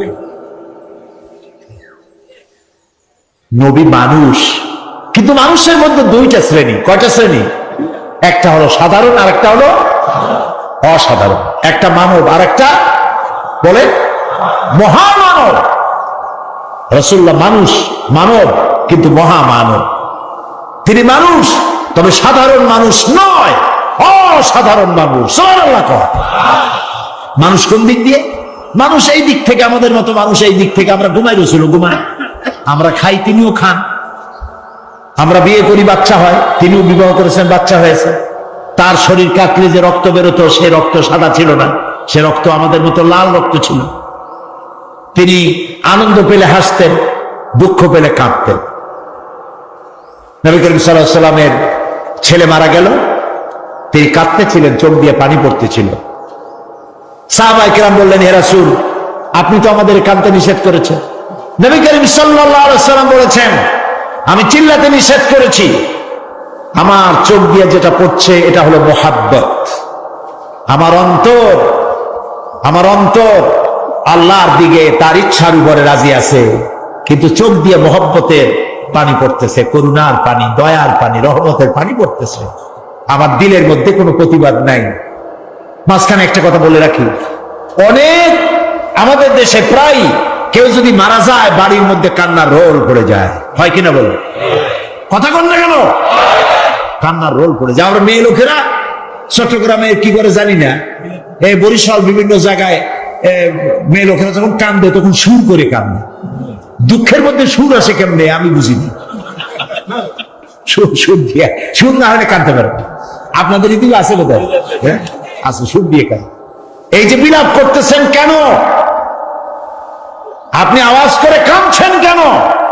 তার অর্থ দাঁড়াচ্ছে আল্লাহর সিদ্ধান্তের বিরুদ্ধে আপনি প্রতিবাদ করছেন। বলেন নাউজুবিল্লাহ, বলেন নাউজুবিল্লাহ। আজকে সকালে আমি এক মহিলার জন্য দোয়া করেছিলাম। বিশ্ব ইসলামী আন্দোলনের নেতা অধ্যাপক গোলাম আযম, জামাত ইসলামী বাংলাদেশের সাবেক আমির, তার বড় ছেলের বউ, পুত্রবধূ সালমা মুন্নিনা, এই তার এই পুত্রবধূ আমাকেও শ্বশুরের মতো ভক্তি করেছে, মহব্বত করেছে। দীর্ঘদিন রোগ ভোগের পরে মারা গেলেন কদিন আগে। আল্লাহ যেন তাকে জান্নাতুল ফেরদাউসের মেহমান বানায় দেন। কথাটা আনলাম এই কারণে, তার ছোট্ট মেয়ে মামুনের স্ত্রী গোলাম আজম সাহেবের নাতনি, ছোট্ট নাতনি, নাম নুসাইবা, আমাদের পাশে বসা, চোখ থেকে দরদর করে পানি পড়ছে, মুখে কোনো আহা উহু নাই। আমার স্ত্রীর কাছে শুনলাম, তিনিও দেখতে গিয়েছিলেন, তার কাছে শুনলাম ছোট্ট মেয়েটা মায়ের মুখের দিকে তাকায় আছে, ছেলেগুলো মায়ের মুখের দিকে তাকানো, কোন শব্দ নাই, শুধু চোখ দিয়ে পানি পড়ছে। একটা মুমিনের বাড়ি, কোন মানুষ মারা গেলে এটাই হওয়া উচিত। আপনি আওয়াজ করে কাঁদবেন, তার অর্থ আল্লাহর ফয়সালার বিরুদ্ধে প্রতিবাদ করছেন, বলে নাউযুবিল্লাহ। আপনার কলিজার টুকরা সন্তান মারা গেছে, আপনি বলুন ইন্না লিল্লাহি ওয়া ইন্না ইলাইহি রাজিউন। একটা গোলাম এর থেকে আর বেশি কি বলতে পারবো? গোলামের কোনো সে নাই, মাবুদের সিদ্ধান্ত। সিদ্ধান্ত কার? আল্লাহ রাব্বুল আলামিন। সেই জন্য নবী করিম সাল্লাল্লাহু আলাইহি ওয়াসাল্লাম তিনি মানুষ ছিলেন, আনন্দ পেলে হাসতেন, তবে আমাদের মতো হাসতেন না, মুস্কি হাসতেন। আমাদের দেশে মানুষ হাসে, হাসের কায়দা দেখছেন? কত কায়দা! হ্যাঁ, নাট্য হাসি, পৈশাচিক হাসি, অট্ট হাসি, পাজামার ফিতা ছেঁড়া হাসি, এরকম না। নবী করিম সাল্লাল্লাহু আলাইহি ওয়াসাল্লাম যখন হাসতেন, শরীর মোবারক কাঁপত না। সুবহানাল্লাহ। কোথায় যাবেন? কি আর নেতা ফেটাক মানুষের সাথে নামাজ, রোজা, কোরআন, হাদিস ছাড়িয়ে দিয়ে একটা আসলো, তার পিছনে পাগলের মতো দৌড়ালেন। এটা মুসলমানের কাজ নয়। নবী করিম সাল্লাল্লাহু আলাইহি ওয়াসাল্লাম মুস্কি হাসতেন, দাঁত মোবারকের কিছুটা অংশ দেখা যেত। মুখ ছিল কালো, দাড়ি ছিল কালো, ঠোঁট মোবারক ছিল গোলাপের পাপড়ির মতো লালচে, দাঁতগুলো ছিল মুক্তোর মতো। এর মধ্য থেকে যখন তিনি হাসতেন, মনে হতো কালো মেঘের মধ্য দিয়ে বিদ্যুৎ চমকে যাচ্ছে, মানুষেরা পাগল হয়ে যেত মহব্বতে। তিনি মানুষ, তবে আমাদের মতো সাধারণ মানুষ নন, অসাধারণ মানুষ। আল্লাহ রাব্বুল আলামিন তার শারীরিক শক্তি, মানসিক শক্তি, রুহানি শক্তি যা দিয়েছিলেন, কোন মানুষের সাথে তার তুলনা হবে না। তবে তিনি মানুষ, এতে কোনো সন্দেহ নেই। কথা কি বুঝাইতে পারছি? কথা কি বুঝছেন? জিন্দিগিতেও বলবেন না যে আমাদের মতো সাধারণ মানুষ, কবিরা গুনাহ হবে। সাধারণ মানুষ যদি হয় তাহলে তো তিনি গুনাহ করতে পারবেন। রাসূল কি গুনাহ করেন? সাধারণ মানুষ তো মিথ্যে কথা বলে, রাসূল কি মিথ্যে কথা বলে? সেই জন্য সাধারণ মানুষ কখনো বলবেন না। তিনি মানব, মহামানব। তিনি মানুষ, অসাধারণ মানুষ। তিনি আল্লাহর নবী, তার পরিচয় হচ্ছে আল্লাহর নবী। গায়ব সম্পর্কে কথা আসে যে নবী করিম সাল্লাল্লাহু আলাইহি ওয়াসাল্লামের গায়বী ইলম সম্পর্কে না, আল্লাহ যেটুকুন জানাইছেন তার থেকে বেশি কিছু তিনি জানেন না। আল্লাহ রাব্বুল আলামিন তাকে দিয়ে বলাচ্ছেন, قُلْ لَا أَقُولُ لَكُمْ عِنْدِي خَزَائِنُ اللَّهِ وَلَا أَعْلَمُ الْغَيْبَ وَلَا أَقُولُ لَكُمْ إِنِّي مَلَكٌ إِنْ يَتَّبِعُ إِلَّا مَا يُوحَى إِلَيَّ। বলুন, আমি তো তোমাদের কথা বলি না যে আমার কাছে আল্লাহর বিপুল ধনরাশি আছে, এবং এটাও বলি না যে আমার কাছে গায়বের ইলম আছে। আল্লাহ তাআলা বলছেন যে বলেন আপনার কাছে গায়বের ইলম নাই। নবীজি আরো বলেন, ওয়ালাউ কুনতু আ'লামুল গায়বা লাস্তাকসারতু মিনাল খায়র ওয়া মা মাসসানিয়াস সূ।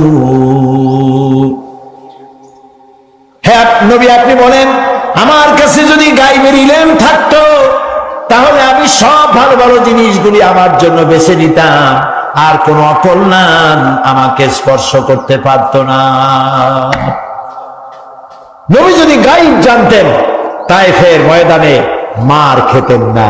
তিনি টের পাইয়া গায়বী ইলম দ্বারা জায়গা থেকে সরে পড়তেন। উহুদের ময়দানে গায়েব যদি তিনি জানতেন, তাহলে উহুদে দান্দান মোবারক শহীদ হওয়ার আগে নিজে সরতেন, হামজা রাদিয়াল্লাহু তাআলা আনহুকে সরাই দিতেন। এগুলো ঠিক কিনা? ইহুদি কর্তৃক একটি ছাগলকে বিষপান করাইয়া বড় বানাইছিল। সেই বিষাক্ত গোশত রাসূলকে খাওয়ানো হয়েছিল। তিনি যদি গায়েব জানতেন তাহলে এটা খাইতেন না এবং মৃত্যুর সময় যন্ত্রণা উঠতো না, কষ্ট পেতেন না।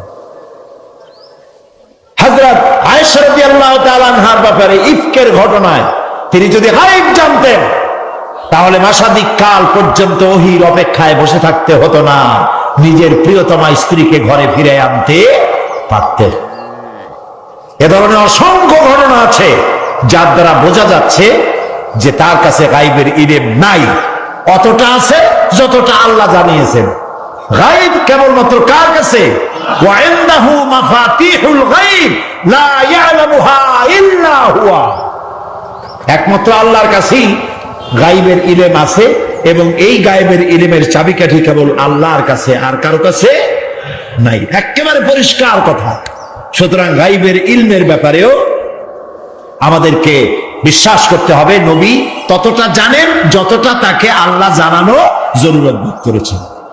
প্রিয় ভাই সব, নবীর প্রতি ঈমান আনার অর্থই হলো নবী করিম সাল্লাল্লাহু আলাইহি ওয়াসাল্লাম তিনি যেভাবে জীবন পরিচালনা করেছেন, রাষ্ট্র পরিচালনা করেছেন, ওইভাবে আমাদের জীবন, আমাদের রাষ্ট্র, আমাদের স্বভাব, আমাদের সমাজকে ওই আদলে পরিচালনা করতে পারলেই নবীর প্রতি ঈমান আনা হবে। এই নবীর প্রতি ঈমান রাষ্ট্রীয়ভাবে, সামাজিকভাবে, আন্তর্জাতিকভাবে কিভাবে আমাদের পালন করতে হবে সেই কথাগুলি বলবো আপনাদের সামনে আগামীকাল ইনশাআল্লাহ। আলামিনের হাবিব জনাব মুহাম্মদুর রাসূলুল্লাহ সাল্লাল্লাহু আলাইহি ওয়াসাল্লাম বলেছেন, কিয়ামতের ময়দানে আল্লাহর কসম করে বলছি, সেদিন জাহান্নামীদের ভীষণ কষ্ট হবে আর জান্নাতীদের জন্য অত্যন্ত আসান হবে, অবস্থাটা খুবই আরামের হবে।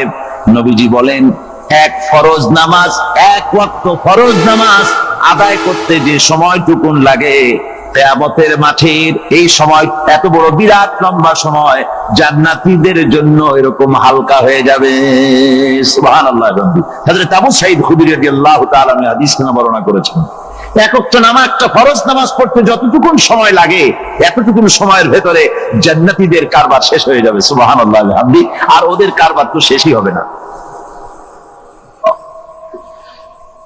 وَيَوْمَ تَشَقَّقُ السَّمَاءُ بِالْغَمَامِ وَنُزِّلَ الْمَلَائِكَةُ تَنزِيلًا।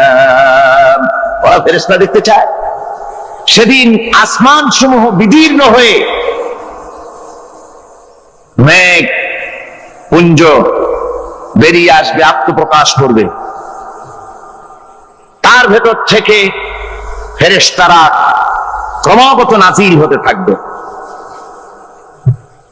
আর অবস্থাটাই হবে, আল মুলকু ইয়াউমাইযিনিল হাক্কু লিররহমান ওয়া কানা ইয়াওমান আলাল কাফিরিনা আসীরা। আর সেদিনের বাদশাহী হবে কেবলমাত্র রহমানের।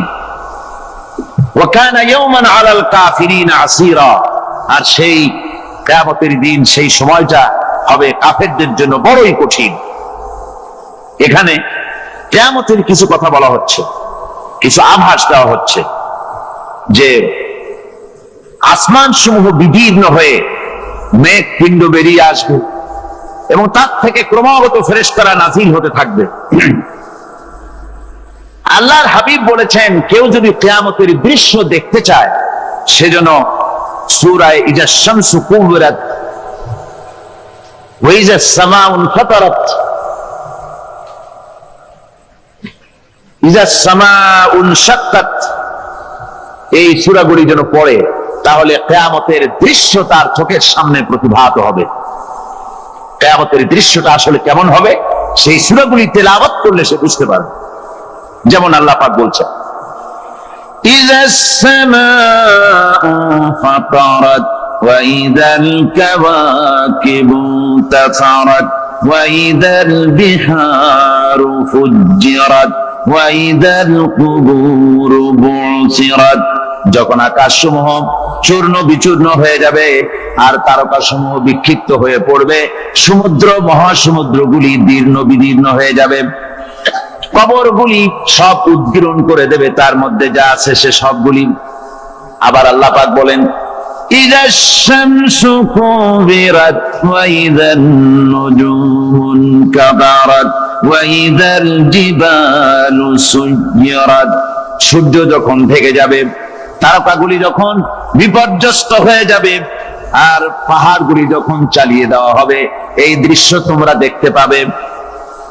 فإذا النجوم طمست وإذا السماء فرجت وإذا الجبال نسفت। সেদিন অবস্থা এমন হবে, সমস্ত তারকাগুলি স্তিমিত হয়ে যাবে, আর আকাশসমূহ দীর্ঘ বিদীর্ণ হয়ে যাবে, আর দেখতে পাবে পাহাড়গুলি সমস্ত পাহাড়গুলিকে উড়িয়ে দেওয়া হবে। আবার অবস্থা আরো কি হবে, فإذا برق البصر وخسف القمر وجمع الشمس والقمر। যখন চক্ষু বিস্ফারিত হয়ে যাবে মানুষের, চাঁদ আর সূর্য নিষ্প্রভ হয়ে যাবে, সব একাকার হয়ে যাবে, চন্দ্র এবং সূর্য তার অস্তিত্বকে হারিয়ে ফেলবে। শুধু তাই নয়, ওয়াহুমিলাতিল আরদু ওয়াল জিবালু ফাদুক্কাতা দাক্কাতাও ওয়াহিদা। জমিন ও পাহাড়গুলির মধ্যে সংঘর্ষ লাগিয়ে দেওয়া হবে, আর তা এক ধাক্কায় জমিন এবং সমস্ত পাহাড়গুলি চূর্ণ বিচূর্ণ হয়ে যাবে। সুবহানাল্লাহ ওয়া বিহামদিহি। আল্লাহ রাব্বুল আলামিন বলছেন, এইভাবে করে কিয়ামতের দৃশ্য, বিভীষিকাময় দৃশ্য তোমরা দেখতে পাবে। আর সেদিনের রাজত্বটা কার হবে? আল মুলকু ইয়াউমাইযিনিল হাক্কু লির-রাহমান। সেদিনের রাজত্ব হবে কেবলমাত্র রহমানের। অর্থাৎ যেসব কৃত্রিম বাদশাহী দেখে তোমাদের চোখে ধাঁধা লেগে গিয়েছে, তোমাদেরকে দুনিয়ার বাদশাহী দেখে তোমরা ধোঁকায় পড়ে গিয়েছো, এসব বাদশাহী কিছুই টিকবে না সেদিন। সেদিন শুধু বাদশাহী থাকবে একমাত্র আল্লাহ পাকের। কার থাকবে বাদশাহী? জোরে বলেন কার?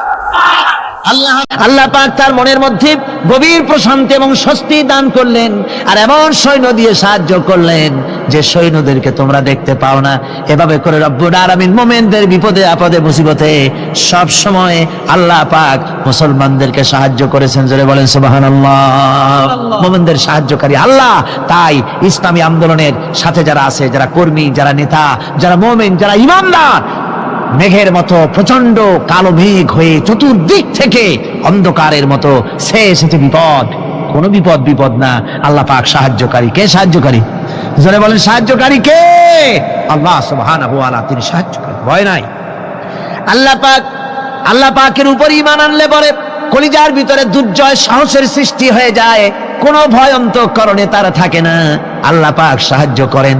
আর আল্লাহর উপরে ঈমান আনলে পরে রব্বুল আলামিন বলেছেন, ইয়া আইয়ুহাল্লাযীনা আমানু হাল আদুল্লুকুম আলা তিজারাতিন তুনজিকুম মিন আযাবিন আলীম। এমন একটা ব্যবসার কথা কি বলবো না, যে ব্যবসায় তোমাদেরকে জাহান্নামের আযাব থেকে বাঁচায় দেবে। তার প্রথম কাজই হলো আল্লাহর প্রতি ঈমান আনা। ঈমান আনলে পরে এই সমস্ত গুণ তৈরি হয়ে যায়। আর ঈমানে সবচাইতে উপকৃত হয় সমাজের লোকেরা, রাষ্ট্রের লোকেরা, পরিবারের লোকেরা, দেশের মানুষ উপকৃত হয় মুমিনদের দিয়ে ঈমানের কারণে।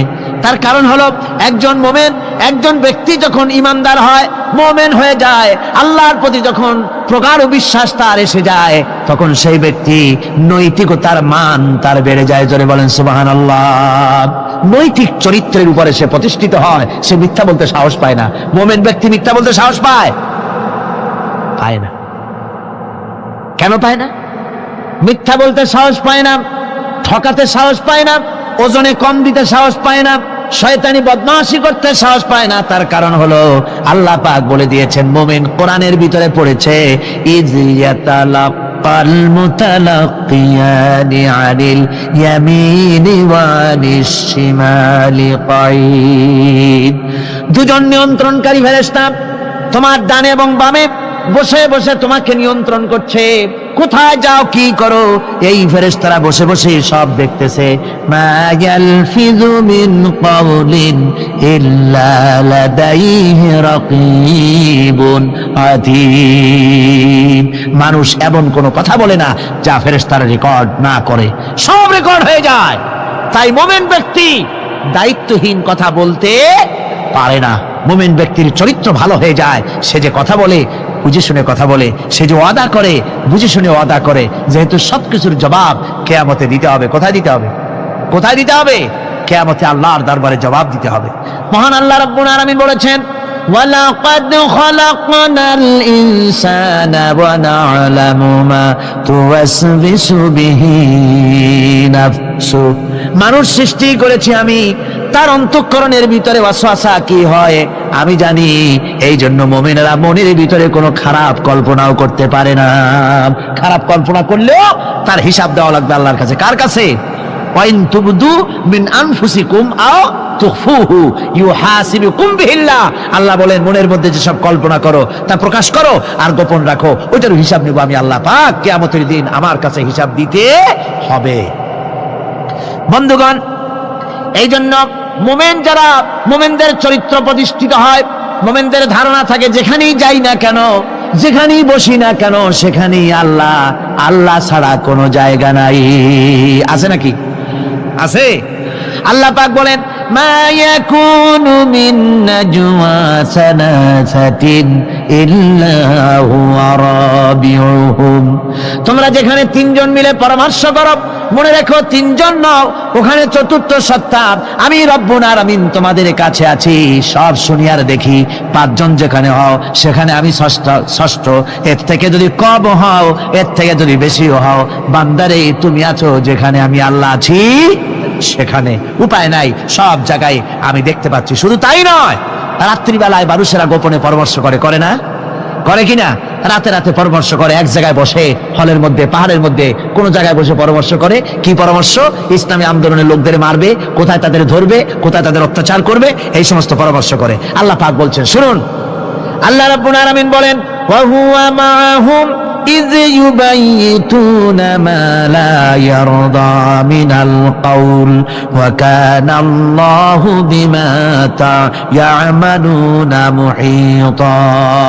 আল্লাহ পাক বলেন, তিনি তো ঠিক সেই সময়ও তোমাদের কাছে থাকেন যখন তোমরা নিজেদের ঘরের মধ্যে বসে, কোনো এক জায়গায় বসে আল্লাহর মর্জির খেলাফ পরামর্শ করো, আল্লাহ তখনও তোমাদের কাছে থাকেন। আল্লাহর ইহাতা থেকে, আল্লাহর কর্তৃত্ব থেকে বেরিয়ে যাওয়ার কোনো উপায় নাই। সুতরাং গোপনে বলেন, প্রকাশ্যে বলেন, যেভাবেই যা কিছু করা হোক না কেন, আল্লাহর কাছে আমাদের সমস্ত অপরাধগুলি ধরা হয়ে যায়। আর এটাই হচ্ছে ঈমানের সীমা পরিসীমা। তিলকা হুদুদাল্লাহ ফালা তা'তাদুহা। তিলকা হুদুদুল্লাহ, এটাই হচ্ছে আল্লাহর সীমানা। ঈমানের এই সীমারেখা বজায় রেখে ঈমানের উপরে মজবুত করে কোনো ব্যক্তি, পরিবার, সমাজ, রাষ্ট্র যদি তৈরি হয়, তাহলে সেই সমাজই শান্তি আসে, সেই সমাজই আরাম আসে, সেই রাষ্ট্র শান্তিপূর্ণ হয়, সেখানে দিন কায়েম হয়, মানুষ সুখ সমৃদ্ধি খুঁজে পায়।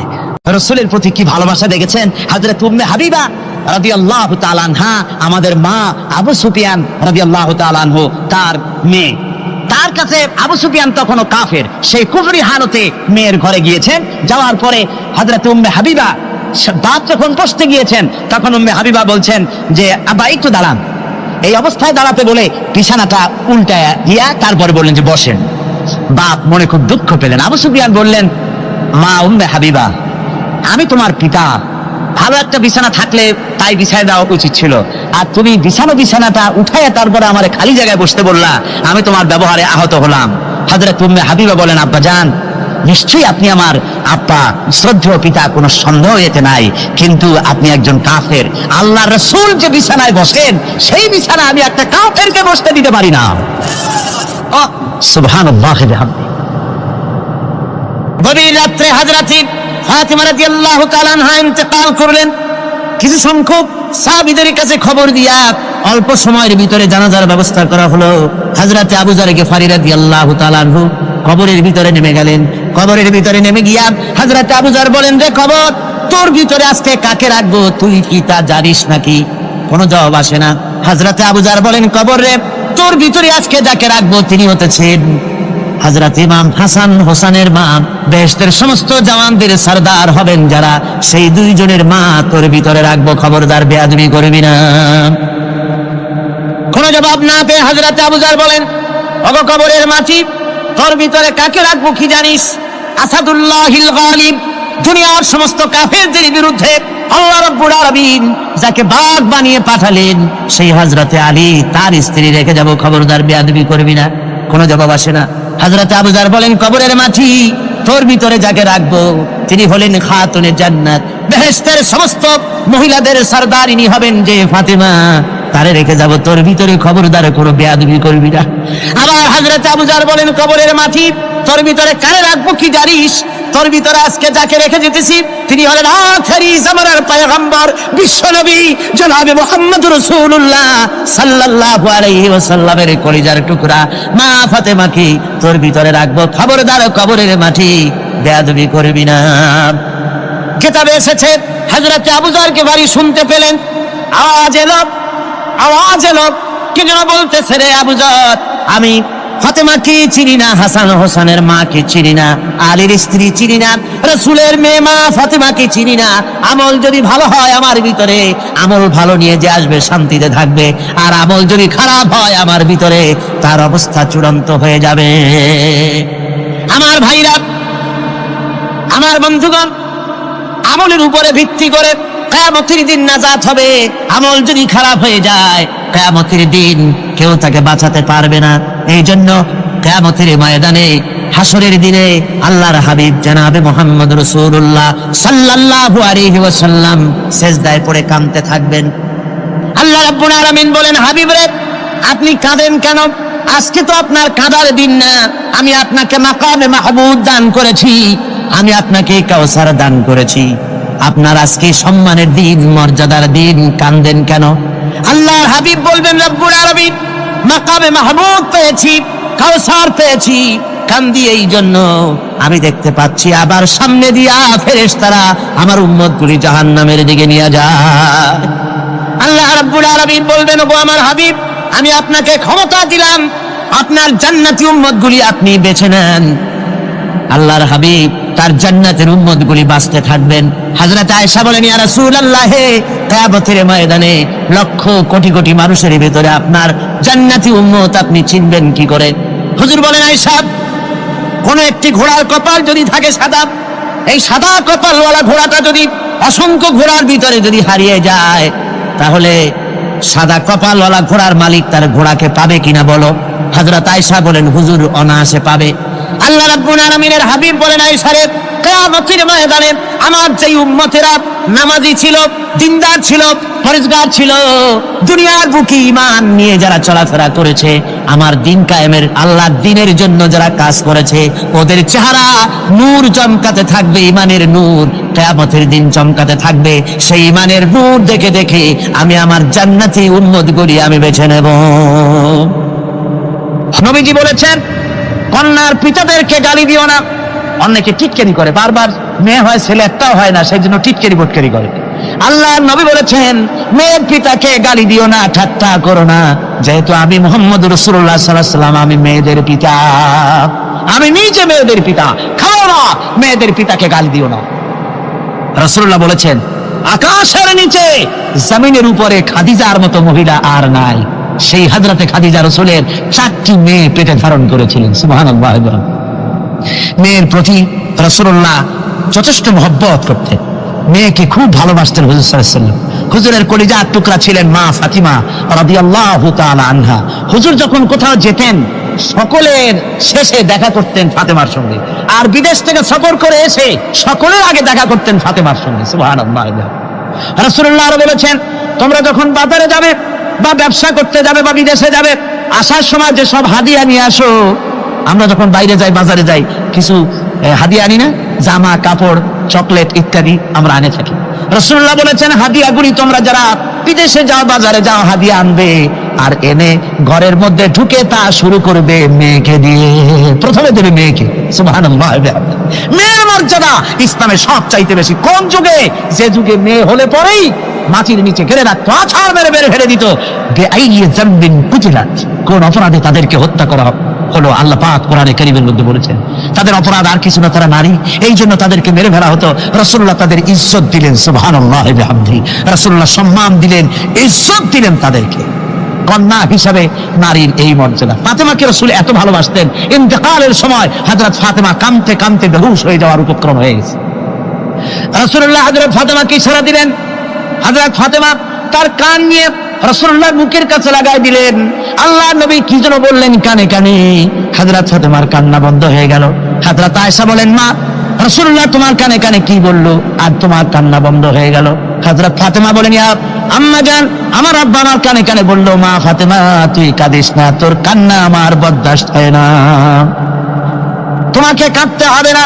আমি তোমাকে সুসংবাদ দিয়ে যেতেছি, আমি মরে যাওয়ার পর সর্বপ্রথম তোমার সাথে আমার দেখা হবে।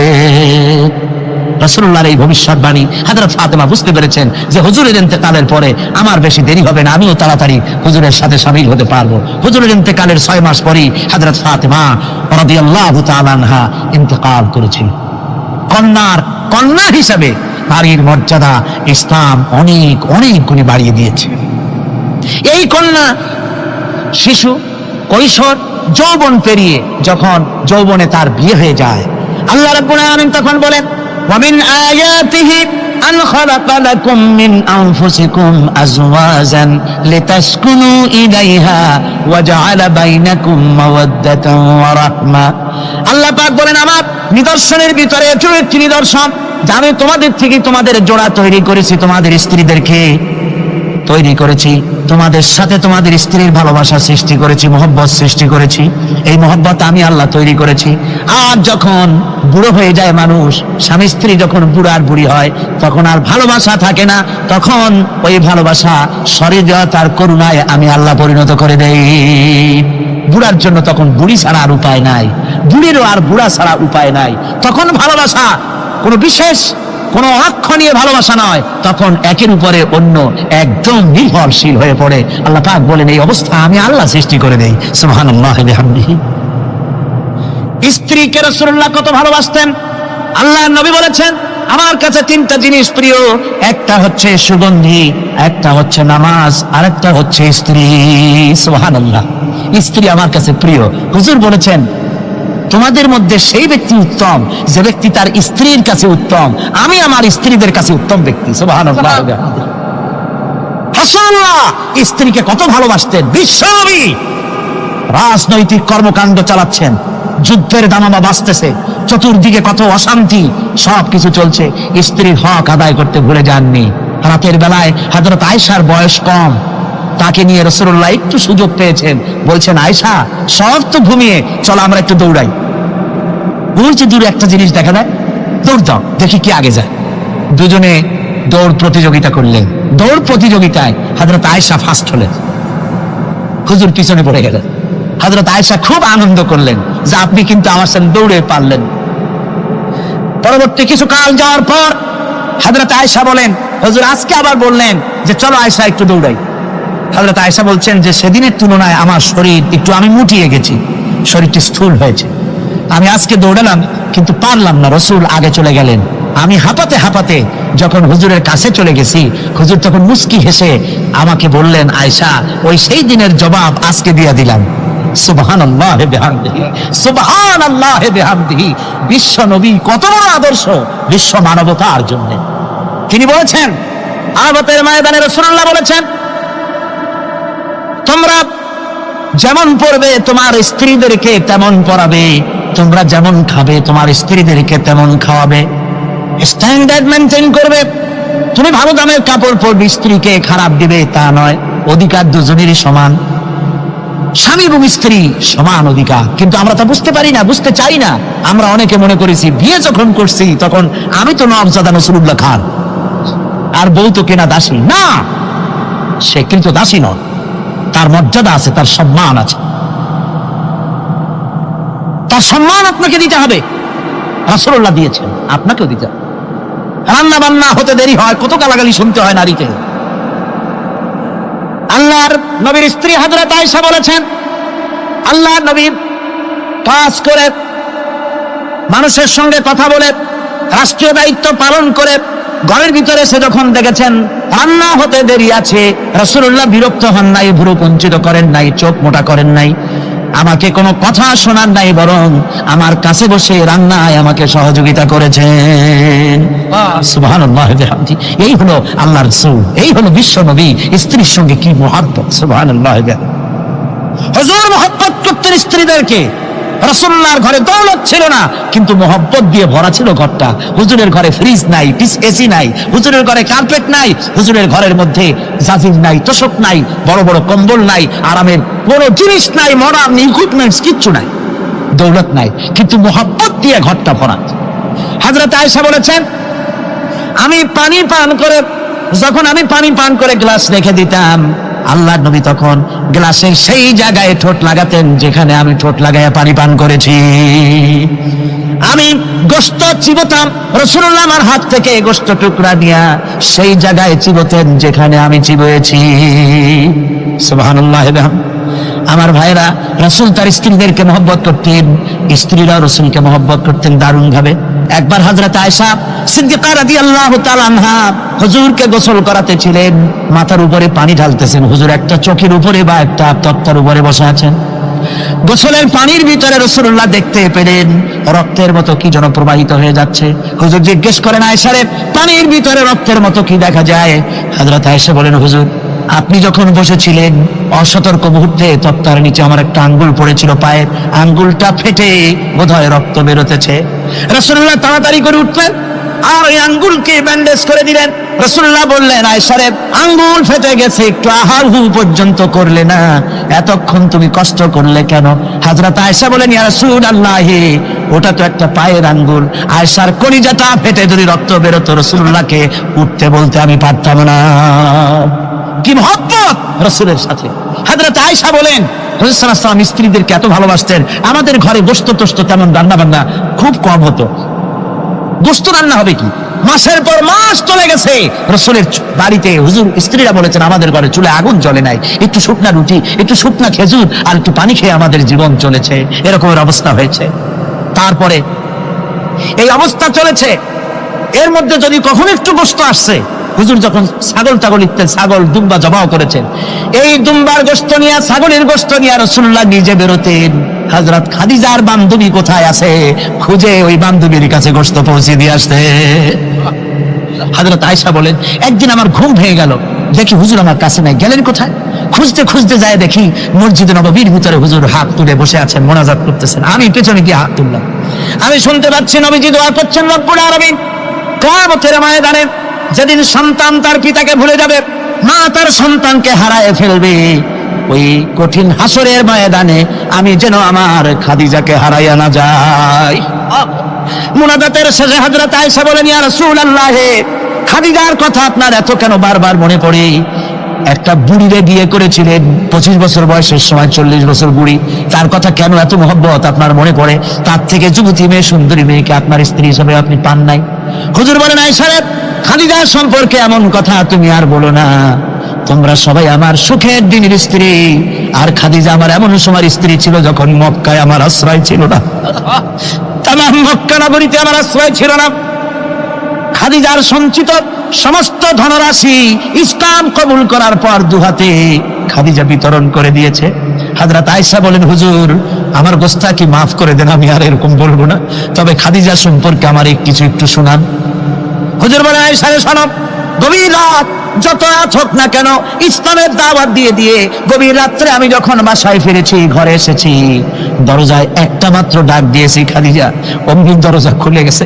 আমি জিজ্ঞেস করেছি, খাদিজা রে, যত রাত্রে আসলাম, যতবার আসলাম, একটা ডাকের বেশি লাগলো না, তুমি কি ঘুমাও না?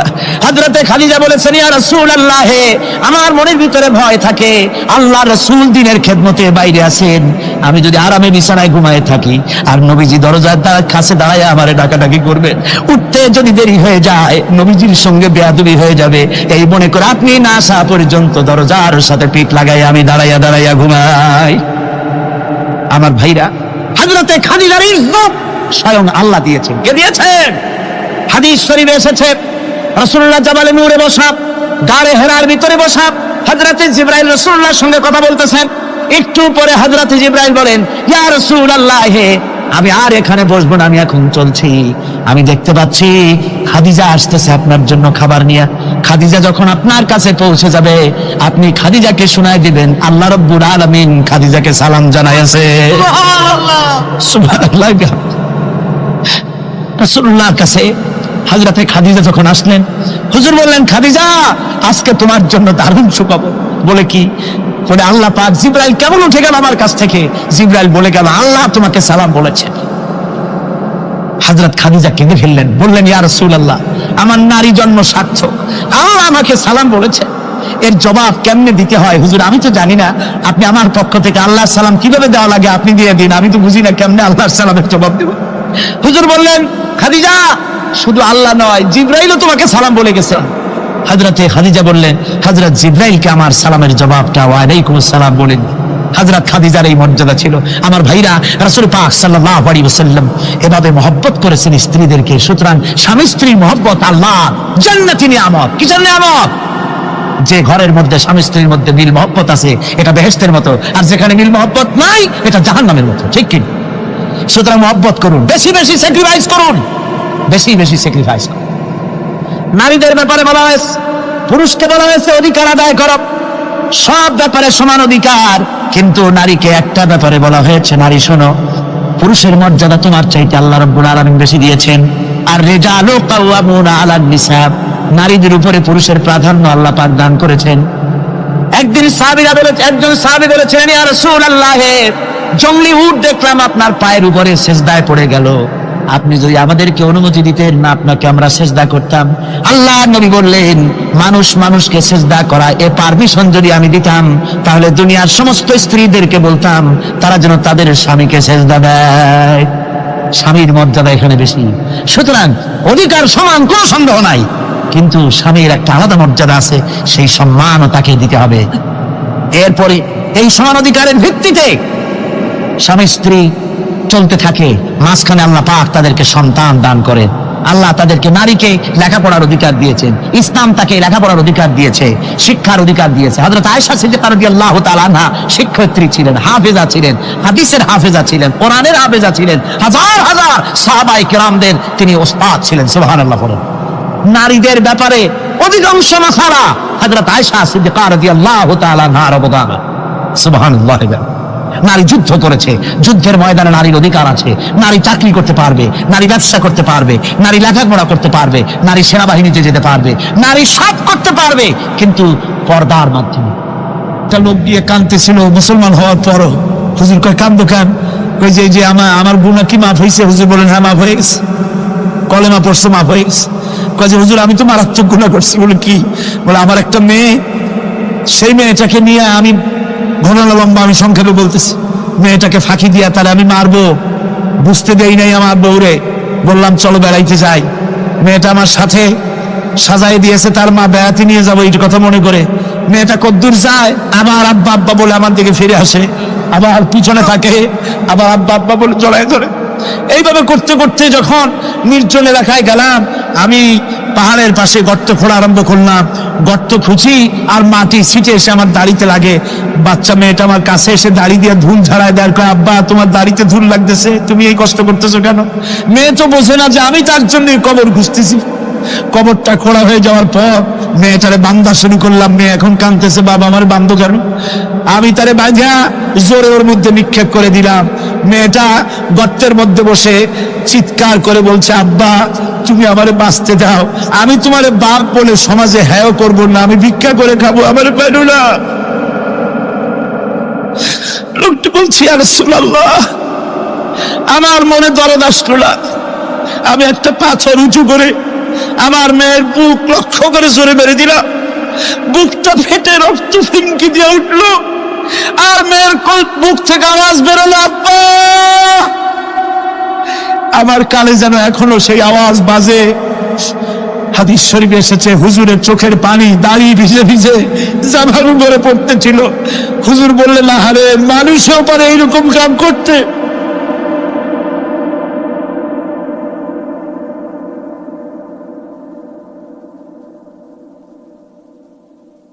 পৃথিবীতে নারীর যখন কোনো সম্মান ছিল না, মর্যাদা ছিল না, সেই সময় আমার রাসূল, আমার বিশ্বনবী নারীদেরকে সম্মানের হাত ধরে গর্তের ভিতর থেকে উঠাইয়া রানীর সিংহাসনে বসাইয়া দিলেন।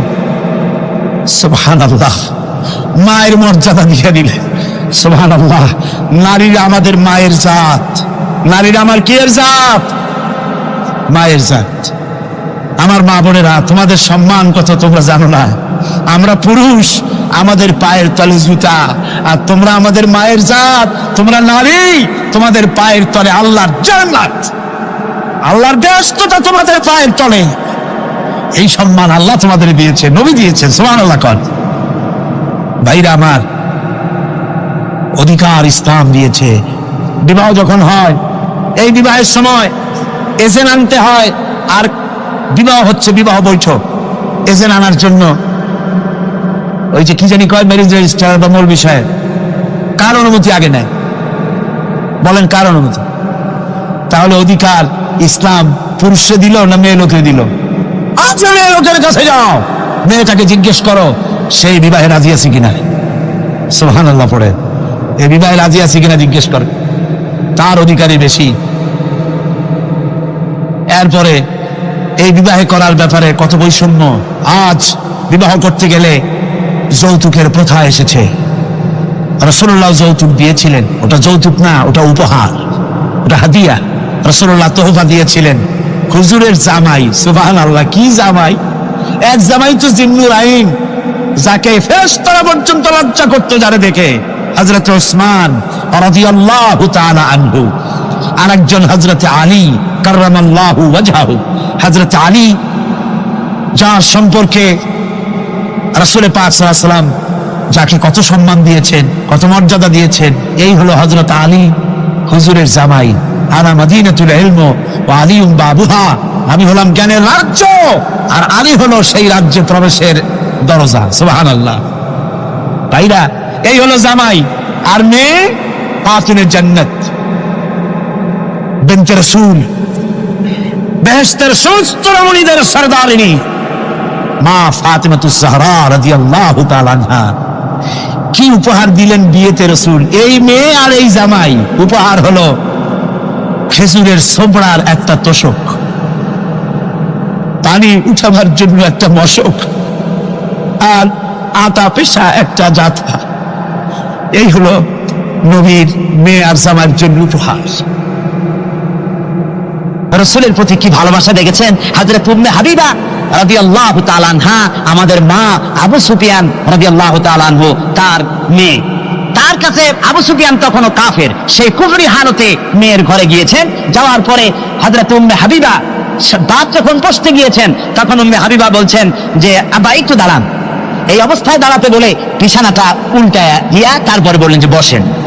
বাপ মনে খুব দুঃখ পেলেন। আবু সুফিয়ান বললেন, মা উম্মে হাবিবা, আমি তোমার পিতা, ভালো একটা বিছানা থাকলে তাই বিছায় দেওয়া উচিত ছিল, আর তুমি বিছানাটা উঠাইয়া তারপরে আমার খালি জায়গায় বসতে বললা, আমি তোমার ব্যবহারে আহত হলাম।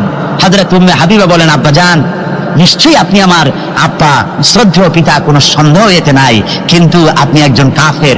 আল্লাহ রাসূল যে বিছানায় বসেন, সেই বিছানা আমি একটা কাফেরকে বসতে দিতে পারি না। সুবহানাল্লাহ। তিনজনের দোয়া কবুল হবে আল্লাহর দরবারে। তার মধ্যে একজন হলেন মাজলুম ব্যক্তি, যে ব্যক্তি অত্যাচারিত, সে ব্যক্তি মুসাফির, প্রবাসী, তার দোয়া কবুল হবে। আর মা বাপ যদি সন্তানের জন্য দোয়া করে, ওই দোয়া আল্লাহ রাব্বুল আলামিনের দরবারে মঞ্জুর হয়ে যায়।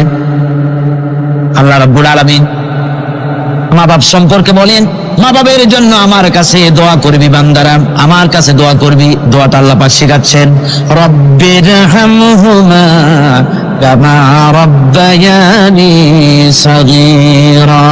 পড়েন সবাই, রব্বিরহামহুমা কামা রাব্বায়ানি সাগীরা। একটু জিকির করেন, লা ইলাহা লা ইলাহা ইল্লাল্লাহ, লা ইলাহা ইল্লাল্লাহ, লা ইলাহা ইল্লাল্লাহ, লা ইলাহা ইল্লাল্লাহ, মুহাম্মাদুর রাসূলুল্লাহ। আমার ভাইরা, আল্লাহ পাক শিখাচ্ছেন, বান্দা তোর মা বাপের জন্য আমার কাছে দোয়া কর। আল্লাহ রব, আয় আমার প্রভু, আমার মা বাপ যেমন ছোটবেলায় আমাকে স্নেহের কোলে লালন পালন করেছে, আয় আমার আল্লাহ তুমি আমার মা বাপকে তোমার রহমতের কোলে লালন পালন করো। আল্লাহ শিখাই দিয়েছেন। আমার ভাইরা, প্রত্যেক নামাজের পরে এই দোয়াটা ভুলে যাবেন না, ভুলে যাবেন, ভুলে যাবেন। আমার ভাইরা, আমার وَوَصَّيْنَا الْإِنسَانَ بِوَالِدَيْهِ إِحْسَانًا حَمَلَتْهُ أُمُّهُ كُرْهًا وَوَضَعَتْهُ كُرْهًا। আল্লাহ পাক বলেন, আমি পৃথিবীর সমস্ত মানব মণ্ডলীকে উপদেশ দিয়েছি, মা বাপকে সম্মান করো, শ্রদ্ধা করো, তাদের উপকার করো। তার কারণ হলো তোমার মা তোমাকে গর্ভে ধারণ করেছে অত্যন্ত কষ্টের সাথে। আল্লাহ বলতেছেন, মা তোমাকে গর্ভধারণ করেছে অত্যন্ত কষ্টের সাথে, এরপরে তোমাকে ডেলিভারি করেছেন অত্যন্ত কষ্টের সাথে, তোমাকে ডেলিভারি করেছেন। গভীর রাত্রে মানুষ সব ঘুমায় যায়, গর্ভবতী মা ঘুমাতে পারে না, সন্তান পেটের ভিতরে হাঁটু দিয়া গুঁতা মেরেছে, পা দিয়া লাথি মেরেছে। মা চরম শীতের রাত্রে, প্রচন্ড শীতের রাতে গায়ের লেপটা সরাই দিয়া মা একবার দাঁড়ায় আর একবার বসে, একবার দেওয়ালের সাথে হেলান দিয়া দাঁড়ায়, কষ্ট করে রাতটায় কাটায় দেয়। আবার সারাদিন সংসারের জন্য কাজ করেছেন, রান্না বান্না করেছেন, মা সকলকে খাওয়াইয়া মা শেষের দিকে খেতে গেছেন। যখন নিজে খেতে গেলেন, আবার ক্ষুদা নিয়ে খেতে বসেছেন, পেটের ভিতরে সন্তান লাথি মেরেছে, পেটের মধ্যে ঘুষা মেরেছে, হাঁটু দিয়া গুঁতা মেরেছে, ভরা পেটে পেটের ভিতরে সন্তান গুঁতা মারলো হাঁটু দিয়া, মাথা দিয়া। মা ক্ষুধা রয়েছে, পেটে খেতে পারলেন না, বেদনা শুরু হয়েছে। খাবারের থালাটা ঠেলে দিয়ে মা দাঁড়ালেন, বসলেন, চোখের পানি ফেললেন। এভাবে করে মা একটা দুইটা দিন নয়, 10টি মাস পর্যন্ত সন্তানটাকে পেটের মধ্যে নিয়ে, একটা জীবিত মানুষ আর একটা জীবিত সন্তান পেটের মধ্যে নিয়ে নড়াচড়া করছেন, চলাফেরা করছেন। কিতাবের মধ্যে এসেছে, রাতের বেলায় মা যে ঘুমাতে পারেন না, সন্তানের নড়াচড়ার কারণে রাতভর ইবাদত করলে যত সওয়াব পাওয়া যেত, আল্লাহ ওই সওয়াব মায়ের আমলনামায় লিখে দেন। সন্তান পেটে থাকার কারণে খেতে পারে না, পেট ভরে ক্ষুধায় কষ্ট পায় মা, এই জন্যে 10 মাস ধরে রোজা রাখলে যে সওয়াব হতো, আল্লাহ রাব্বুল আলামিন মায়ের আমলনামায় রোজার সওয়াব লিখে দেন। 10 মাস পরে গেল, সন্তান ডেলিভারির সময় চলে এলো। মায়ের মন বিমর্ষ, সন্তান ডেলিভারি হবে, না জানি মরে যাই নাকি, না জানি অপারেশন লাগে নাকি, কি অবস্থা হবে। মা খেতে পারে না, মুখটা শুকায়া যায়। ডেলিভারির সময় যখন আসে, বাবার কাছ থেকে বিদায় নিয়ে যায়, স্বামীকে একান্তে গোপনে ডেকে নিয়ে বলে, প্রাণের স্বামী, দীর্ঘদিন একসঙ্গে ঘর কন্যা করেছি, অপরাধ হয়ে যেতে পারে, আমারে মাফ করে দিও। আমার মনে হয় এবার আমি আর বাঁচবো না, সংসার থাকলো, চাবি থাকলো, সব বুঝে নাও, আমারে মাফ করে দিও। মা চলে গেল সতিকা গৃহে, ক্লিনিকে চলে গেল, অপারেশন থিয়েটারে চলে গেল, অথবা ডেলিভারির জায়গায় চলে গেল। ডেলিভারি পেইন শুরু হয়ে গেল, বেদনা শুরু হয়ে গেল। এক একটা বেদনা যেন মায়ের এক একটা মৃত্যু যন্ত্রণা শুরু হয়ে যায়। এমন যন্ত্রণা, প্রসব বেদনা দুনিয়ার ভুক্তভোগী মা ছাড়া আর কেউ জানে না। এই চরম বেদনার ভেতর দিয়ে, চরম কষ্টের ভিতরে মা যখন একটা বাচ্চা প্রসব করলো, জিহাদের ময়দানের মতো মা রক্তাক্ত হয়ে গেলেন, সন্তান দুনিয়ায় এলো। মা তখন অস্থির থাকেন, এত বড় বিরাট কষ্টের ভিতরে। আল্লাহ রাব্বুল আলামিন বলেন, সন্তান যখন ডেলিভারি হয়ে গেল, মায়ের মনের ভিতরে আমি তখন এই ফিলিংস, এই টেন্ডেন্সি জাগ্রত করে দিই, দেখ কি হয়েছে। মা তখন দেখতে চায় কি হয়েছে। মায়ের সামনে যখন এত কষ্টের, হৃদয় বিঙ্গড়ানো, কলিজার 32টি নাড়ি ছেঁড়া যন্ত্রণার সন্তান যখন মায়ের চোখের সামনে আসে, আল্লাহ পাক বলেন, মা যখন তার ছেলের মুখের দিকে তাকায়, মেয়ের মুখের দিকে তাকায়, আল্লাহ বলেন 10 মাসের পেটে ধরা কষ্ট আর ডেলিভারির সব কষ্ট মায়ের মন থেকে মুছে ফেলে দেই। আল্লাহ রাব্বুল আলামিন বলেন, খবরদার দুনিয়ার মানুষ, এমন মায়ের সাথে নাফরমানি করবি না, এ মায়ের সাথে নাফরমানি করবি না, মাকে সম্মান করবি, মার কাছে দোয়া চাবি। দুনিয়ায় যদি সম্মান চাও, রিসেক্ট চাও, মায়ের পায়ে ধরে কাঁদো। মায়ের জাতি অনেক সম্মান পায়। রাসূল করিম সাল্লাল্লাহু আলাইহি ওয়াসাল্লামকে প্রশ্ন করা হয়েছে, হুজুর খেদমত করবো কার? হুজুর কয় মায়ের। তারপরে কার? হুজুর কয় মায়ের। তারপরে কার? হুজুর বলেন মায়ের। তারপরে কার? তোমার পিতার। 3 গুণ। তোর মায়ের মর্যাদা 3 গুণ বেশি, তোর বাবার চাইতে মর্যাদা বেশি। সুবহানাল্লাহ পড়ে। আর আজকে ইসলামের শত্রুরা তারা বলে যে ইসলাম নারীর অধিকার আদায় করে নাই। নারীর অধিকার ইসলাম দেয় নাই তো কে দিয়েছে? আমার বন্ধুগণ, বিশ্বনবী জনাবে মুহাম্মদ রাসূলুল্লাহ সাল্লাল্লাহু আলাইহি ওয়াসাল্লাম মসজিদে নববীর ভিতরে বসে আছেন। এক বৃদ্ধা মহিলা মসজিদের মধ্যে প্রবেশ করলেন। হুজুর বৃদ্ধাকে দেখে দাঁড়ায় গেলেন। বিশ্বনবী বুড়ি মেয়ে লোককে দেখে দাঁড়ায় গেলেন। আল্লাহর নবী বুড়িকে দেখে দাঁড়ালেন। বুড়ি যখন কাছে এলেন, আল্লাহর নবী নিজের গায়ের চাদর বুড়ির জন্য বিছায়া দিলেন। বুড়ি বসলেন। এরপরে কথাবার্তা সারার পর বুড়ি যখন বিদায় হবেন, হুজুর আবার দাঁড়ালেন। বুড়ি মহিলা চলে গেলেন। সাহাবায়ে কেরাম বলেন, ইয়া রাসূলুল্লাহ, কিছুই বুঝলাম না, একজন বৃদ্ধা মহিলার জন্য বিশ্বনবী দাঁড়ান আর গায়ের চাদর বিছান, আমরা বড় আশ্চর্য হয়ে গেলাম। নবীজি বলেন, ও আমার সাহাবীরা, তোমরা জানো না এই মহিলাকে চিনতে পারো নাই? আমি আমার মায়ের দুধ আমার জীবনে কিসমতে তেমন হয় নাই। আমি আমার মায়ের দুধ তেমন কিসমতে পাই নাই। যার বুকে দুঃখে, যার কোলে কাখে চড়ে আমি বড় হয়েছি, আমার সেই দুধমা ইনি হযরতে হালিমাতুস সাদিয়া। আর সেই দুধমা রাসূলুল্লাহ নিজে সম্মান দিয়েছেন মায়ের। খবরদার, মাকে অসম্মান করবেন না, মাকে সম্মান করবেন, মাকে শ্রদ্ধা করবে। আমার বন্ধুগণ, আলেম ওলামা পীর বুজুর্গদের জন্য হাদিয়া তো দেন, আপনারা কোনো নিষেধ নাই, দেন। হাদিয়া দেওয়া সুন্নত, নেওয়া সুন্নত, দিবেন, আমি কোনো নিষেধ করি না। কিন্তু আমি বলতে চাই, পীর বুজুর্গদের কাছে, আলেম ওলামাদের কাছে হাদিয়া দিয়া আল্লাহরে যত না খুশি করতে পারবেন, এই ডালিম বেদানার মৌসুমে বেদানা একটা ভেঙে নিজ হাতে যদি মায়ের মুখে তুলে দেন, আল্লাহর আরশ খুশি হয়ে যাবে, আল্লাহর আরশ আজিম খুশি হয়ে যাবে, আল্লাহ পাক খুশি হয়ে যাবে। মায়ের খাওয়াও, বাপকে খাওয়াও, তোমার সবচেয়ে বড় প্রিয় জিনিস। সুবহানাল্লাহ, বলো সুবহানাল্লাহ। মা বাপ যদি একটু দোয়া করে দেয়, তোমার জিন্দেগির কাম শেষ। একটু বদদোয়া করলে জাহান্নামে যাবা। কোন ফিসায় বদদোয়া করলে জাহান্নামে যাবে এমন কথা নয়।